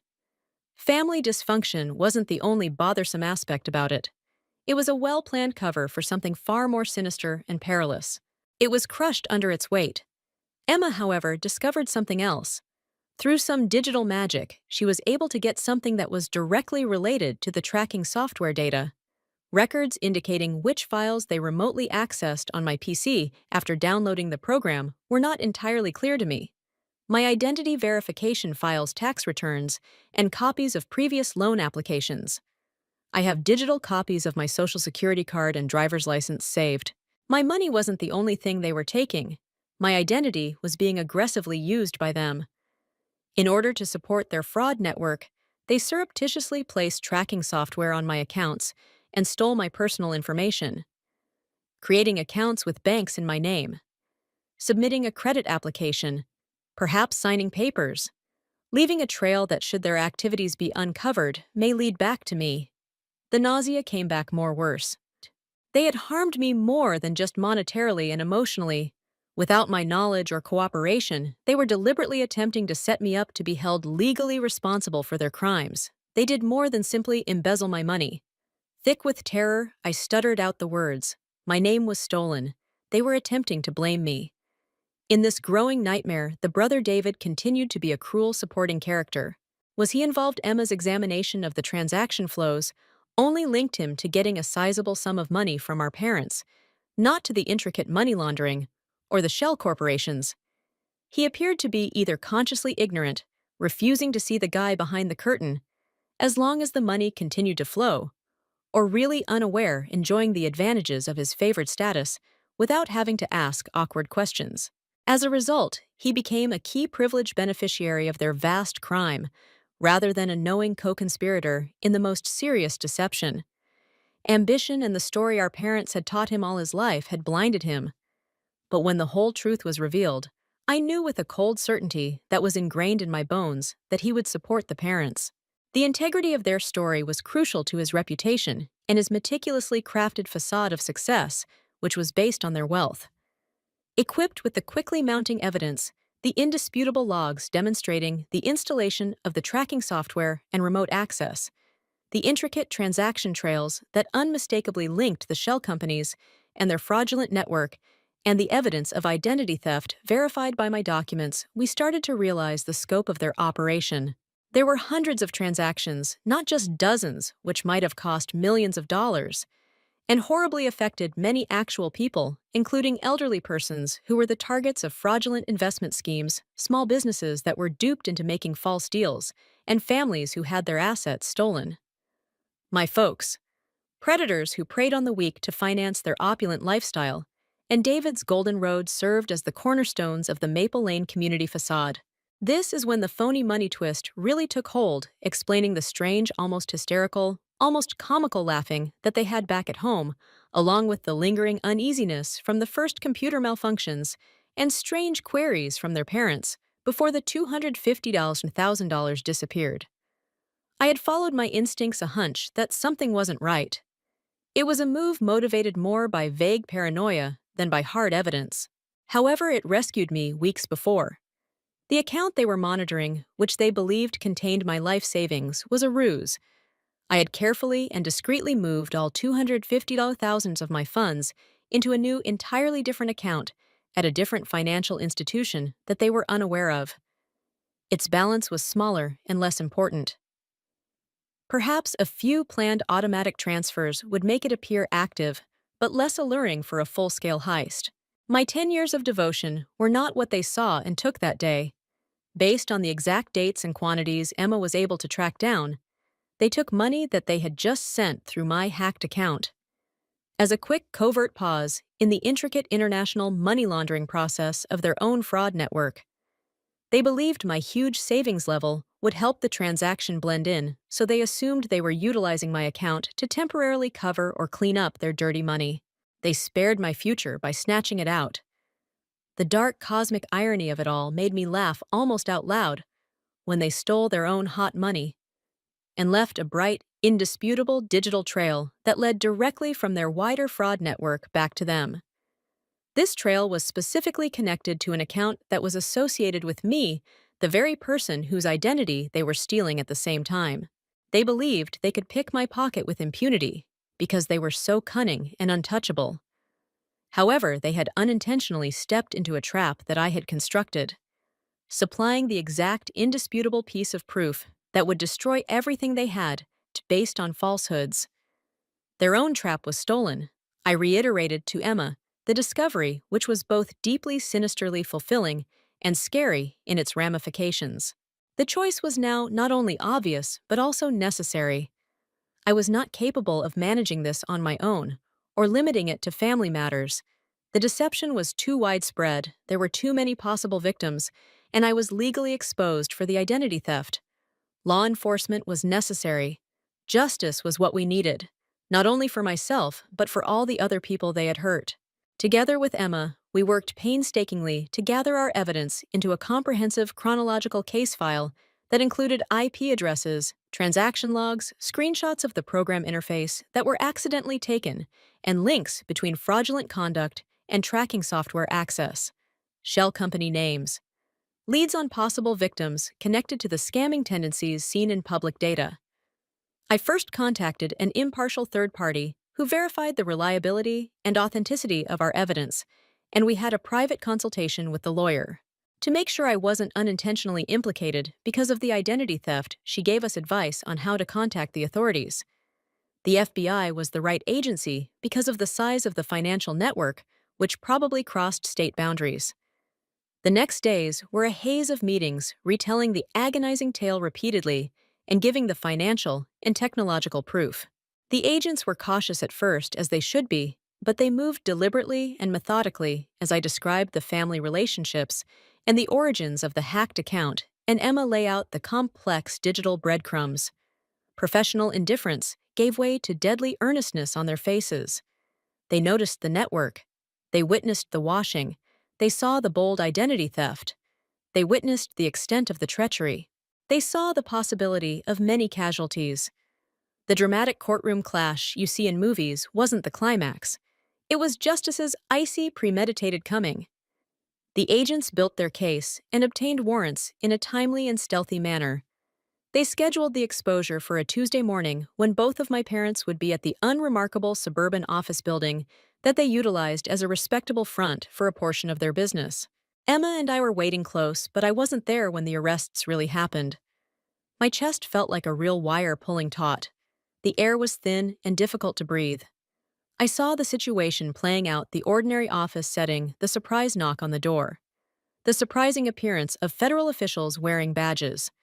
The proper reading, the case papers, and Emma's connections eventually provided me with information about their early haughtiness and how their carefully constructed facade of respectable business people abruptly crumbled in the face of government inquiry. The father's face apparently became ash-white just before, yet it was probably calm and assured. The mother's well-maintained poise fell apart entirely. The sound of handcuffs snapping into place, harsh and definitive, reverberating in the abrupt, astonished hush. Her voice increasing, her desperate, senseless protestations shifting responsibility wildly. Using the hijacked accounts, they first tried to deny everything, then they tried to negotiate, and then, in a horrible move, they sought to place part of the blame on me. A last-ditch, manipulative attempt, motivated by their refusal to take accountability. However, there is proof, the indisputable trail, that their own hot money went straight through my account. The logs from the spying program that was set up on my PC, it was overwhelming to see the documents that were falsified using my identity. Unquestionable. There was a maelstrom in the immediate aftermath. The arrest news. As the scope of the financial fraud network became clear, the initial police blotter item swiftly escalated. My parents' meticulously crafted public persona was picked up by local and even national news organizations. The ideal family on Maple Lane fell apart, leaving the fragments all over the place. The social consequences followed, causing a second wave of suffering and phone calls from perplexed family members. While some of them were supportive, many were swayed by years of believing the rumors my parents were spreading across the neighborhood. And my brother David, who had personally profited from their crimes, responded to me with rage, self-serving denial, and wrath, rather than reflection, guilt, or empathy for the victims. With a fury, he resorted to social media to make nasty, false claims out of sheer spite, portraying a stable, respected family that had been shattered by a disturbed, resentful, and envious son. He posted flimsy accusations, misrepresented the truth, and used the very words our parents had taught him all his life, that I was somehow less worthy, less competent, and now deliberately malevolent. He's attempting to ruin us. In an attempt to rally their surviving supporters, he railed online, adding fuel to the public's fire. His total absorption into the poisonous dynamics of the family and his resolve to defend his privileged position at all costs were confirmed by this painful but ultimately illuminating final act of treachery. Hearings, procedural stages, and ultimately trial preparation or plea talks form the foundation of the legal process, which is a drawn-out and emotionally taxing time. My parents seemed thin and elderly after taking off their public persona and confronting the harsh realities of the legal system. They continued to try to minimize their role or defend their conduct, displaying no public contrition. However, the proof that Emma and I had meticulously gathered stood up. My actual $250,000 in savings is still in the safe account I transferred it to, unaltered. Among the assets connected to the fraud case was the hot money they had stolen and transferred through my account, supplying documents and lucid testimony while collaborating closely with my attorney and the authorities. In order to ensure that my name was exempt from any potential culpability related to the identity theft and the fraud network, they attempted to blame me, for I was able to effectively negotiate the legal difficulties. Disentangling myself from the poisonous criminal web they had spun, using my life as a thread, was a long and tedious task. Regaining my reputation was a purposeful, continuous effort, rather than a sudden, spectacular declaration. Completely assisting law enforcement, coolly correcting false information when questioned, and ultimately choosing to speak the truth. Months turned into a year so I could take charge of my own story. It was the end of the judicial process. Given the scope and consequences of their vast financial crimes, my parents received lengthy prison terms. The cold legal type of justice was administered. There was no moment of reconciliation, no dramatic courtroom apology, nothing that would give decades of dysfunction and treachery a tidy Hollywood conclusion. Only the grim announcement of the consequences, the last unambiguous legal line established between us. Emma was a constant, a loyal friend who had grown to be more like family to me than my own family ever was. Not everything we spoke was about the past. We discussed our lives' aspirations and common experiences. Her presence served as a constant, silent solace and a physical reminder of what it was like to have a real, healthy connection. Ultimately, purchasing my home was the most important step in my own recovery process. Although I had saved for it throughout that lost decade, it wasn't the first dream I had, but it was mine. I recall how weighty the key felt in my hand. When I opened the front door for the first time by myself, I heard the lock click softly. The home was deserted. There is a minor echo in the rooms, an empty canvas awaiting filling. It didn't feel lonely, though. It seemed so full of potential, of security and tranquility. The fragrance of clean, fresh paint and the promise of a future I would construct on firm footing were all that was present, along with the absence of cloying, artificial odors and suffocating family portraits on the walls. I had my own area, a physical border that is safe and secure. I have endured unspeakable suffering and treachery to prove to myself that the wounds from the betrayal still there. A portion of me is probably going to be cautious all the time. Verify the details again at all times. Always have a bit less faith in others. The suffering of grief. The death of the family I believe to be mine. Even though that family was founded on deceit and manipulation, there is occasionally a dull aching that comes to the surface, especially around holidays or when I encounter others who appear to have functional family ties. However, it no longer characterizes me. Money was all that the $250,000 were. The liberation, the genuine city, and the hard-won tranquility I discovered were invaluable. The effects of toxic family dynamics are widespread, subtle, and extremely harmful. They distort how you see the world and yourself, undermine your sense of value, and cause you to doubt your own sanity. It's not rude or unkind to set boundaries. It's a crucial act of self-defense and a statement that your health is important. Those who share your bloodline and are meant to love you the most can sometimes be the ones who harm you the most. But the first step to healing and taking back your life is to face the reality, no matter how unpleasant or surprising that may be. It takes a great deal of strength and self-love to stand up for yourself, especially when your own family is actively working to discredit you and bring you down. Truth, self-respect, and the bravery to leave behind what was harming me were the cornerstones of my new life, which I constructed brick by brick with years of sacrifice. Have you ever been forced to choose between keeping up a connection with toxic family members and putting your own health first? How long did it take you to establish a barrier that made all the difference? Story 4. I thought I would be the maid of honor, so I paid for my sister's wedding. I was then not invited. Not a bridesmaid, are you? Like a sponsor you are, she chuckled. You weren't uninvited by her. Your role was reframed by her. I didn't argue, my mother added. The wedding slideshow has undergone a little modification. As soon as we rewinded, my sister started screaming. Because your brain needs a minute or several when someone informs you that you've been reframed, and not in the cute Instagram filter manner. Like all emotional automobile wrecks, it began. With the best of intentions and a very unfortunate group conversation. For around 6 months, the wedding plans had been in complete disarray, and I, being the fool that I am, had promised to assist. I told myself I adore my sister. I assured myself that family is strong. In addition, I have expertise organizing events and have a slight spreadsheet addiction. What may go wrong? A great deal. My sister Brielle seems to think she has seniority because she is 3 years younger than me. My age is 31.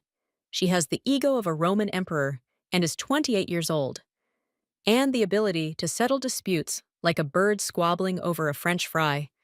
Nevertheless, I hoped that this wedding would strengthen our bond, or at least establish beyond a reasonable doubt that I was the trustworthy one, the person who could arrive, stay within the allocated budget, and refrain from yelling at a caterer about the spiritual differences between duck and salmon.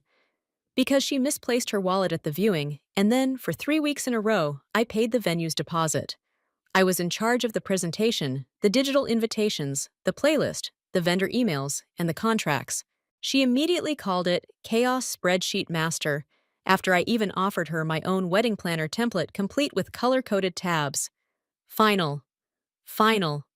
Make use of this one. It was kind of satisfying, but exhausting. Until I received a text message saying, "Hey, quick update, one Tuesday morning. The wedding party has undergone several modifications. A little simplification. I hope that's cool."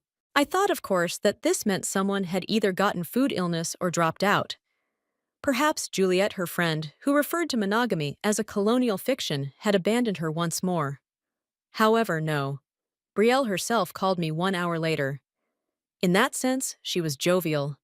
That raises suspicions right away. So she said, "Don't stress out. This is obviously code, meaning I've already done something bad, and I need you to support me emotionally as I deal with the fallout." I prepare myself. All right, we've made the decision to simplify the bridal party a little and make it less formal and more personal. This essay about emotional simplicity caught my attention. Simplicity in terms of emotions. Correct. I inquired what I meant by streamline. You mean we're going to keep it only close companions, those who have a certain aura? You know, she continued, it's not personal, not intimate, like someone describing a cookie factory layoff. I was redundant. A spreadsheet column with feelings. She shrugged and blended. I stopped. So I'm no longer your maid of honor. Well, she chirped, you're not important? Simply put, you're not in the lineup. Don't worry, though, you remain our staunchest ally. A sponsor, like a sponsor. For example, I had consented to pay for this PBS telethon in exchange for a tote bag. Before I could answer, our mother, Karen. Indeed. In the background, her true name was spoken. I could hear her default denial setting, starting up, and the clink of a spoon stirring tea. Mom answered, "She didn't uninvite you, sweetheart." Your role was reframed by her. Something inside of me became extremely still at that point, nor upset nor crying. Simply remain still, like when everyone holds their breath before an earthquake. I refrained from arguing. I didn't sigh at all. I just hung up after saying okay. I then looked at the shared disk on my laptop after opening the wedding folder. They hadn't taken away my access. Traditional, fragile. I often forget the dull utilitarian portions. The slideshow file, which I had been creating for weeks with precise timing of transitions and music cues, was still there. It was meant to be unexpected. She had requested me to handle something creatively, which means do everything and let me take the credit in Braille. On Saturday, the ceremony and reception were planned. I would not be there. It had been made quite evident. Grandma Ellie, however, was unable to travel, therefore the entire event was being webcast for her. You may watch from home if you'd like, my mother had offered. We'll give you a wave. Generous. So I sat in my sweats on the couch and watched, bunny hair, in one hand popcorn. The other is a laptop, similar to a highly passionate and petty version of a sports commentator. About 5 minutes before the ceremony began, I signed on to the stream. The location seemed stunning. Technically, I had paid for my venue. There are flowers everywhere.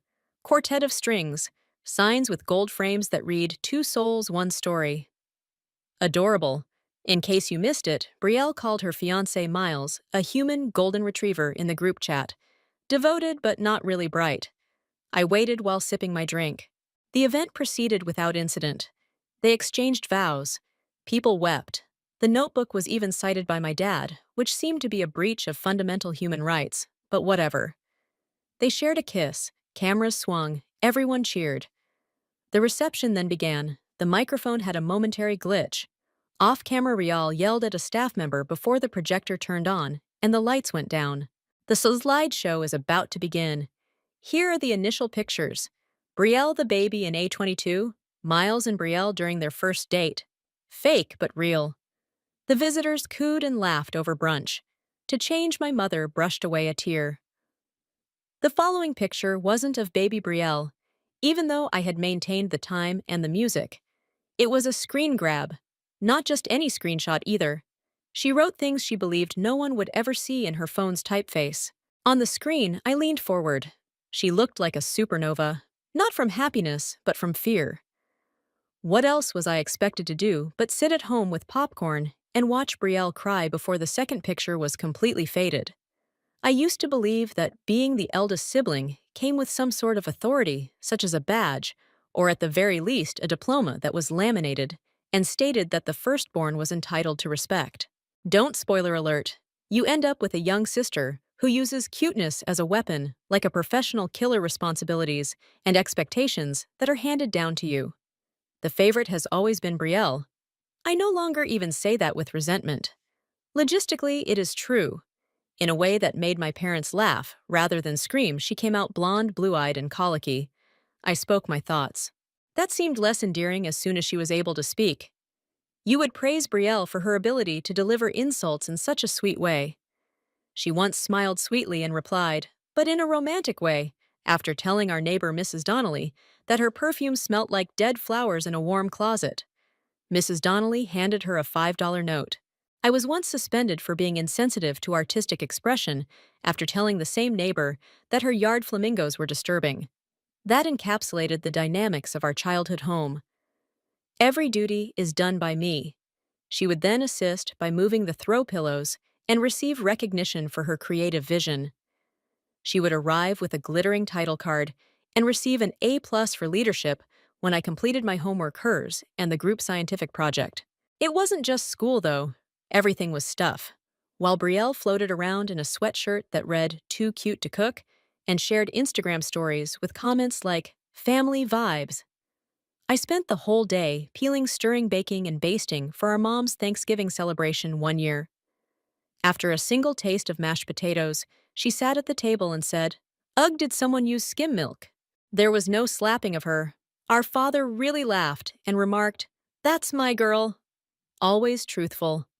Meanwhile, I remained in the kitchen, like a neglected Cinderella impersonator, cleaning yam remnants off a casserole dish. They did not despise me. I was just viewed by them as infrastructure. The beam of support. Trustworthy, not very noteworthy. Beneficial. Brielle. Performance art, however, was different. A vibrant, dynamic display of mayhem encased in glitter and deceit. She didn't enter rooms on foot. She made her debut. Arguments were not lost by her. They were diverted into soliloquies about how her enthusiasm was misunderstood by everyone. We were 10 and 13 when I first overheard her chatting behind someone's back.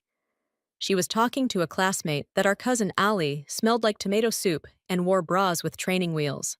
I still believed that calling out mistreatment would lead to a moral awakening, so I told my mother. Rather, my mother remarked, "Don't be such a narc. You're older. Give her time to sort things out." I told Brielle it was harsh when she used a sound clip she had secretly taped to make fun of her own best friend's laugh in a TikTok post. "You simply do not understand the usage of irony." By Gen Z. She shrugged and said that my suede boots were too bland even after she broke them in college by bringing them to a party without asking and splattering jungle juice on them. "I was kind to you. Nobody forced her to swap them out." "She doesn't owe you," our dad responded when I informed him she owed me the money. "It's not a loan. It's only sneakers." However, the shoes weren't the point. It wasn't. She could accomplish anything that way. Get a pat on the head while lying, cheating, and degrading others. I could cough in an inappropriate way, and all of a sudden I was causing trouble. I received socks and a self-help book called Tidy Mind, Tidy Life for Christmas. Brielle received a surprise trip to Costa Rica along with a set of personalized baggage. My mother told me not to make that expression when I blinked for too long. "You said that you were looking for useful presents." Yes, I did. But what do you know, I didn't mention that I wanted a tissue paper-wrapped lecture. They didn't witness it. Or perhaps they simply didn't care after seeing it. In any case, I didn't understand I wasn't insane until I moved out and began to pay for my own treatment. People were simply gaslighting me while grinning. Then the face appeared. That's what I refer to as the 3 years that Brielle was unable to work because she was figuring out what she wanted to do. She experimented with teaching yoga. She experimented with ceramics. She experimented with intuitive style charging $75 for statements such as, "Have you tried neutrals? Let's also examine your connection to cardigans." Since you're solid and she's in transition, I was working a full-time job in operations and paying her phone bill since family helps family, and it's just temporary. After a while, the request began to seem more like policies than pleas. "I take it you'll pay her deposit? Is it possible for her to spend a few weeks with you? Are you able to co-sign the loan?" All she needs is some time to settle into her groove. None of us wanted to discover rhythm. She desired to move to a beat that had been purchased by someone else. I retained the anguish too. A part of me still has hopes. I hoped people would eventually notice me if I did enough, donated enough, and supported enough. At last, they would treat me as more than just a human safety net. I consented to assist with the wedding because of this. I didn't object when she requested me to pay for the venue in advance before her cashback incentive arrived because of this.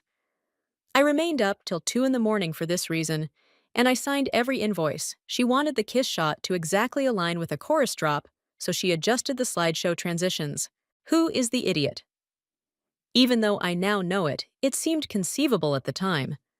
For example, perhaps if I did this correctly, I could arrange the ideal wedding for her and make it spectacular worthy of being featured on Pinterest and perhaps go viral. I couldn't have done this without you, she said, turning to face me. You're not a bridesmaid, she murmured, turning to face me instead. Like a sponsor you are. The final illusion vanished in an instant. I didn't feel angry. Grief wasn't even it. It was fatigue. The sort that becomes like ice and creeps into your bones.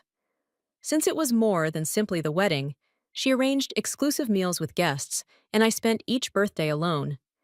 Every time she used my name as a credit reference without asking, and every trip she shared that I was unaware she had taken. I presented her to others each time she made fun of me, and I continued to stand up for her. It was about how she was able to live a glamorous and entitled life, while I was constantly left to sweep up the confetti. So yeah, when she didn't invite me, I didn't shout. I didn't yell at her, make her feel bad, or post a Facebook status update that subtweeted her whole personality. After opening my laptop, I had a look at the wedding slideshow and made some adjustments. Not ones that make noise. Not ones that are untidy. Only factual ones. Because I reasoned that I may as well pick the lighting if they were going to reinterpret my job.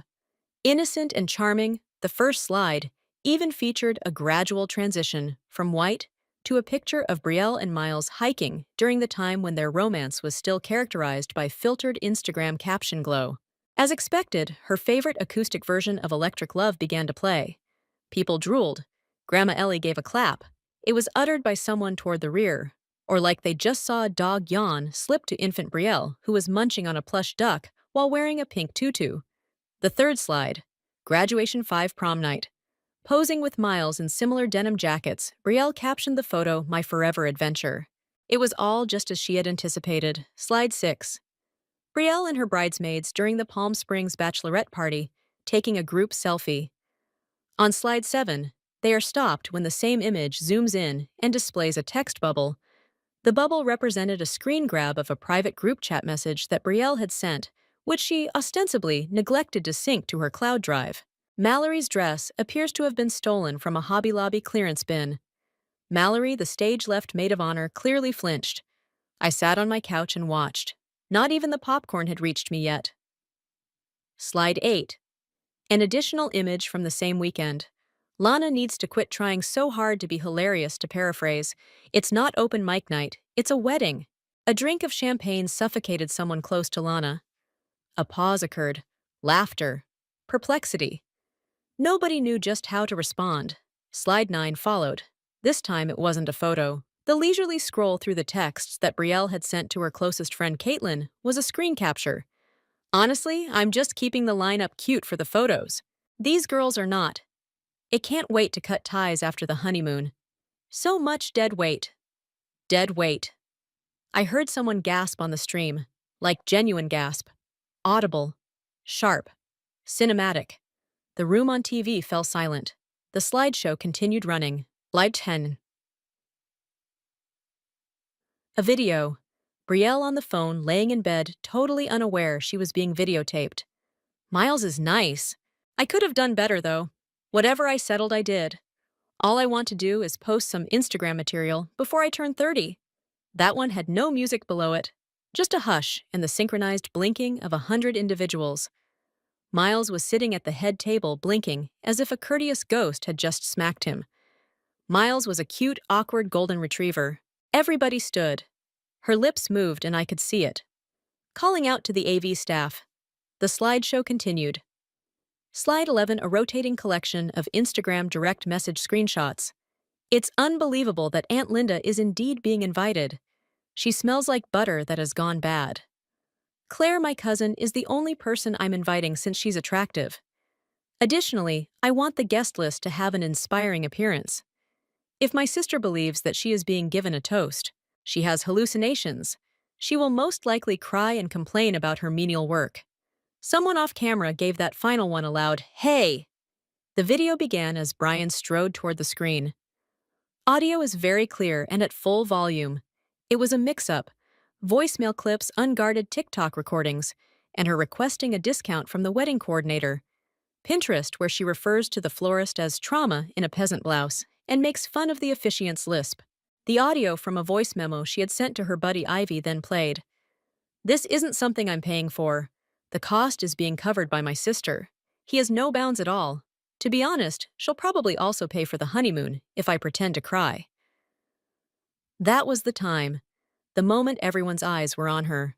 Like a deer on opening night, Brielle paused in mid-step and blinked beneath the fairy lights. Behind her, lashes, you could see the calculation taking place. Refuse. Reduce the volume. Detract. The fourth door was her choice. Deflect. This is a joke, she declared. It's clearly a fake. This was modified by someone sitting on the couch. I took a taste of my wine. Brielle does indeed deepfake the actual epidemic. Actually, I've seen that text, remarked someone who I believe was Miles's aunt. Once she accidentally forwarded it to me. Brielle's face flushed. All of you are being tricked. She feels envious. The finger was pointed, but no name was given to me. Miles got to his feet. Is that accurate? He inquired. He spoke softly but tremblingly. All of it, you said? Rial's eyes flashed, as if she were searching for a non-existent escape door. Are you really going to believe a video instead of me? Unsure of what to do, the DJ switched down the music softly, while Miles glanced down at his plate. You claim to have reached a settlement. Before 30, he mumbled. It was a joke. She gave a hiss. You also said that I have good credit and am a placeholder. Oh no. The visitors started muttering. Then there was the rustle of cloth and the courteous clinks of folks getting their belongings together. I'm not staying for cake, muttered someone at the back. Did she just refer to me as deadweight too?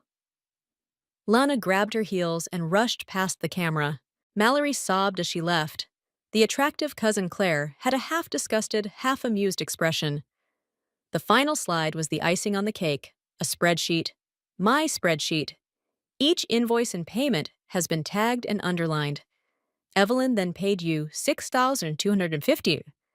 Evelyn spent $1,140 for flowers. DJ received $1,200 from Evelyn. Services for slideshows are free. You're welcome. I had even broken down the amount she still owed me for the special neon sign that said, the Morgans, the makeup artist deposit, and her emergency dental cleaning.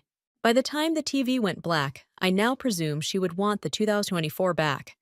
My parents and the food staff were the only ones still seated. Mom was frozen. My father was frantically sending a braille text to someone. With one heel in her palm, Riale stood in the middle of the dance floor, screaming at a wedding planner who had already begun packing away the projector while mascara was running down her cheeks. I sat on my couch and watched the entire event. I didn't cheer. I refrained from boasting. I finished my popcorn. Because sometimes you don't need a microphone to tell the truth. All it needs is a little time and perhaps some nice lighting. You would think that the wedding would have put an end to the mayhem. It didn't. There was no one-night explosion in what I did.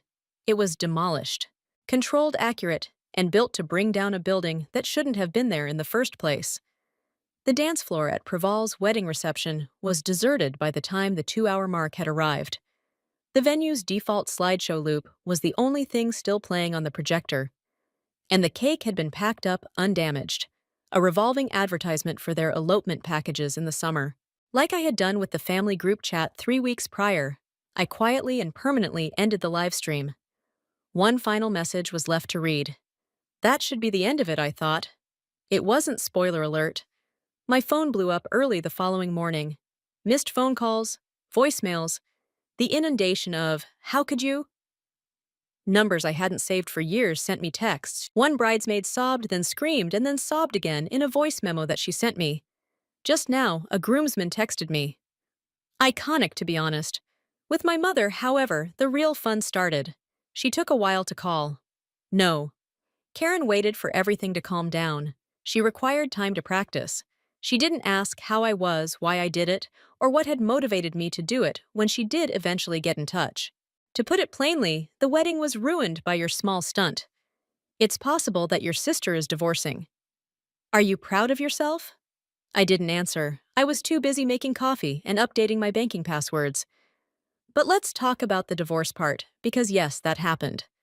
Apparently, Miles packed a bag the morning after the wedding and left a note that said, "I don't want a life where I'm the punchline." He moved back in with his brother and deleted all his wedding photos from Instagram. Brielle tweeted a mysterious black and white selfie with the remark, "Sometimes love means letting go." No one loved it, not even my mom. A week later, Brielle tried to text me. "You shattered the happiest day of my life. You'll never know what that feels like." Which is funny, honestly, because technically, I crafted the best day of her life. She just didn't like it. Once the lights came on and the illusion faded out, I didn't reply. Instead, I accessed the common family spreadsheet. Yes, we had one. She never left it and silently deleted my name from every recurrent bill. Car payment gone from bill. Canceled streaming services. Password changed. Utilities. I wish you well, my love. I wasn't supporting someone else's personality for the first time in years. Then mom calls again. She is devastated. "Evelyn, support should not be pulled at this time."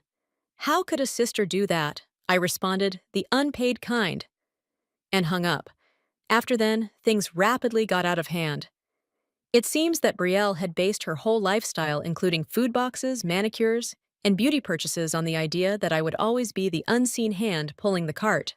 After it ended, reality struck her like a rock through a coffee table made of glass that she could no longer afford. Twice she failed to pay her rent. I got a call from her landlord. I kindly advised him to get in touch with the lease's stated renter. She attempted crowdfunding and raised $36 for her post-wedding reset money. Justice for Miles was the source of half of it. Then the outburst occurred. He wrote an extremely filtered and insane tirade about egotistical siblings and betrayal. As if trying out for her own trauma documentary series, she even included a piano music below.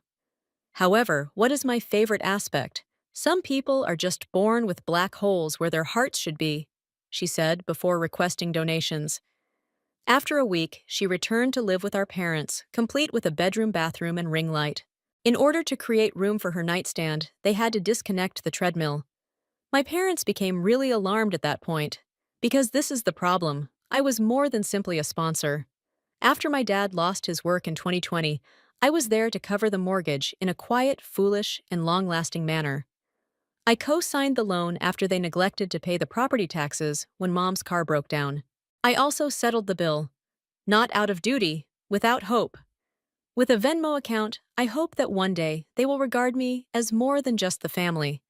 My mom gulped, as if I had declared I had joined a cult when I informed them I was cutting them off financially after the wedding, but I was done hoping. She added, "You can't just stop helping your family." "I can, in fact," I said. "I simply did."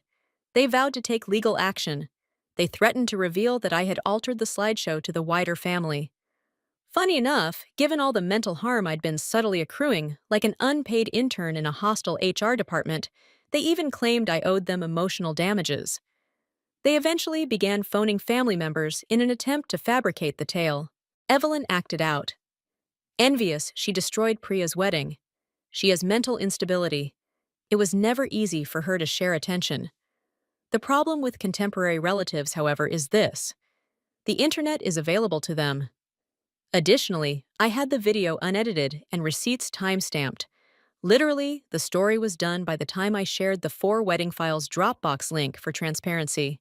"Well, that was dramatic, but fair," Grandma Ellie told me over the phone. Didn't really talk to me again. Nevertheless, she sent me a Zelle request for partial damages. I wrote a statement stating that this user is no longer available and refused it. 6 months later, my parents declared bankruptcy, ostensibly backing an adult influencer without a job who has a grudge against soap operas. Asking is not inexpensive. Each of us launched a podcast.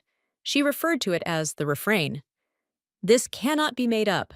She has 3 one-star ratings from bridesmaids and 13 subscribers.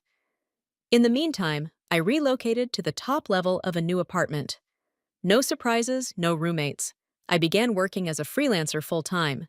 Created my own consulting company. I was discovered by one of my clients who tweeted, "My personal hero is whoever made that wedding slideshow." I hung that over my desk after printing it out. And my fave section: calm, not pardoning. No reunion, not resolution. Just tranquility. The sort that feels like a hot cup of coffee sitting in your chest. The sort that doesn't require justification or announcement. It's the kind without spreadsheets and yelling, just choice and quiet, and the understanding that you may trust individuals when they demonstrate your significance to them. You can then depart. That's the story anyhow. Did I go far enough or too much? Tell me in the comments below. I honestly want to know if I crossed the moral line in heels, or if I simply danced close to it while holding a slideshow remote. Oh, and please click the subscribe button if you have ever sponsored a family personally. I swear, a slideshow is not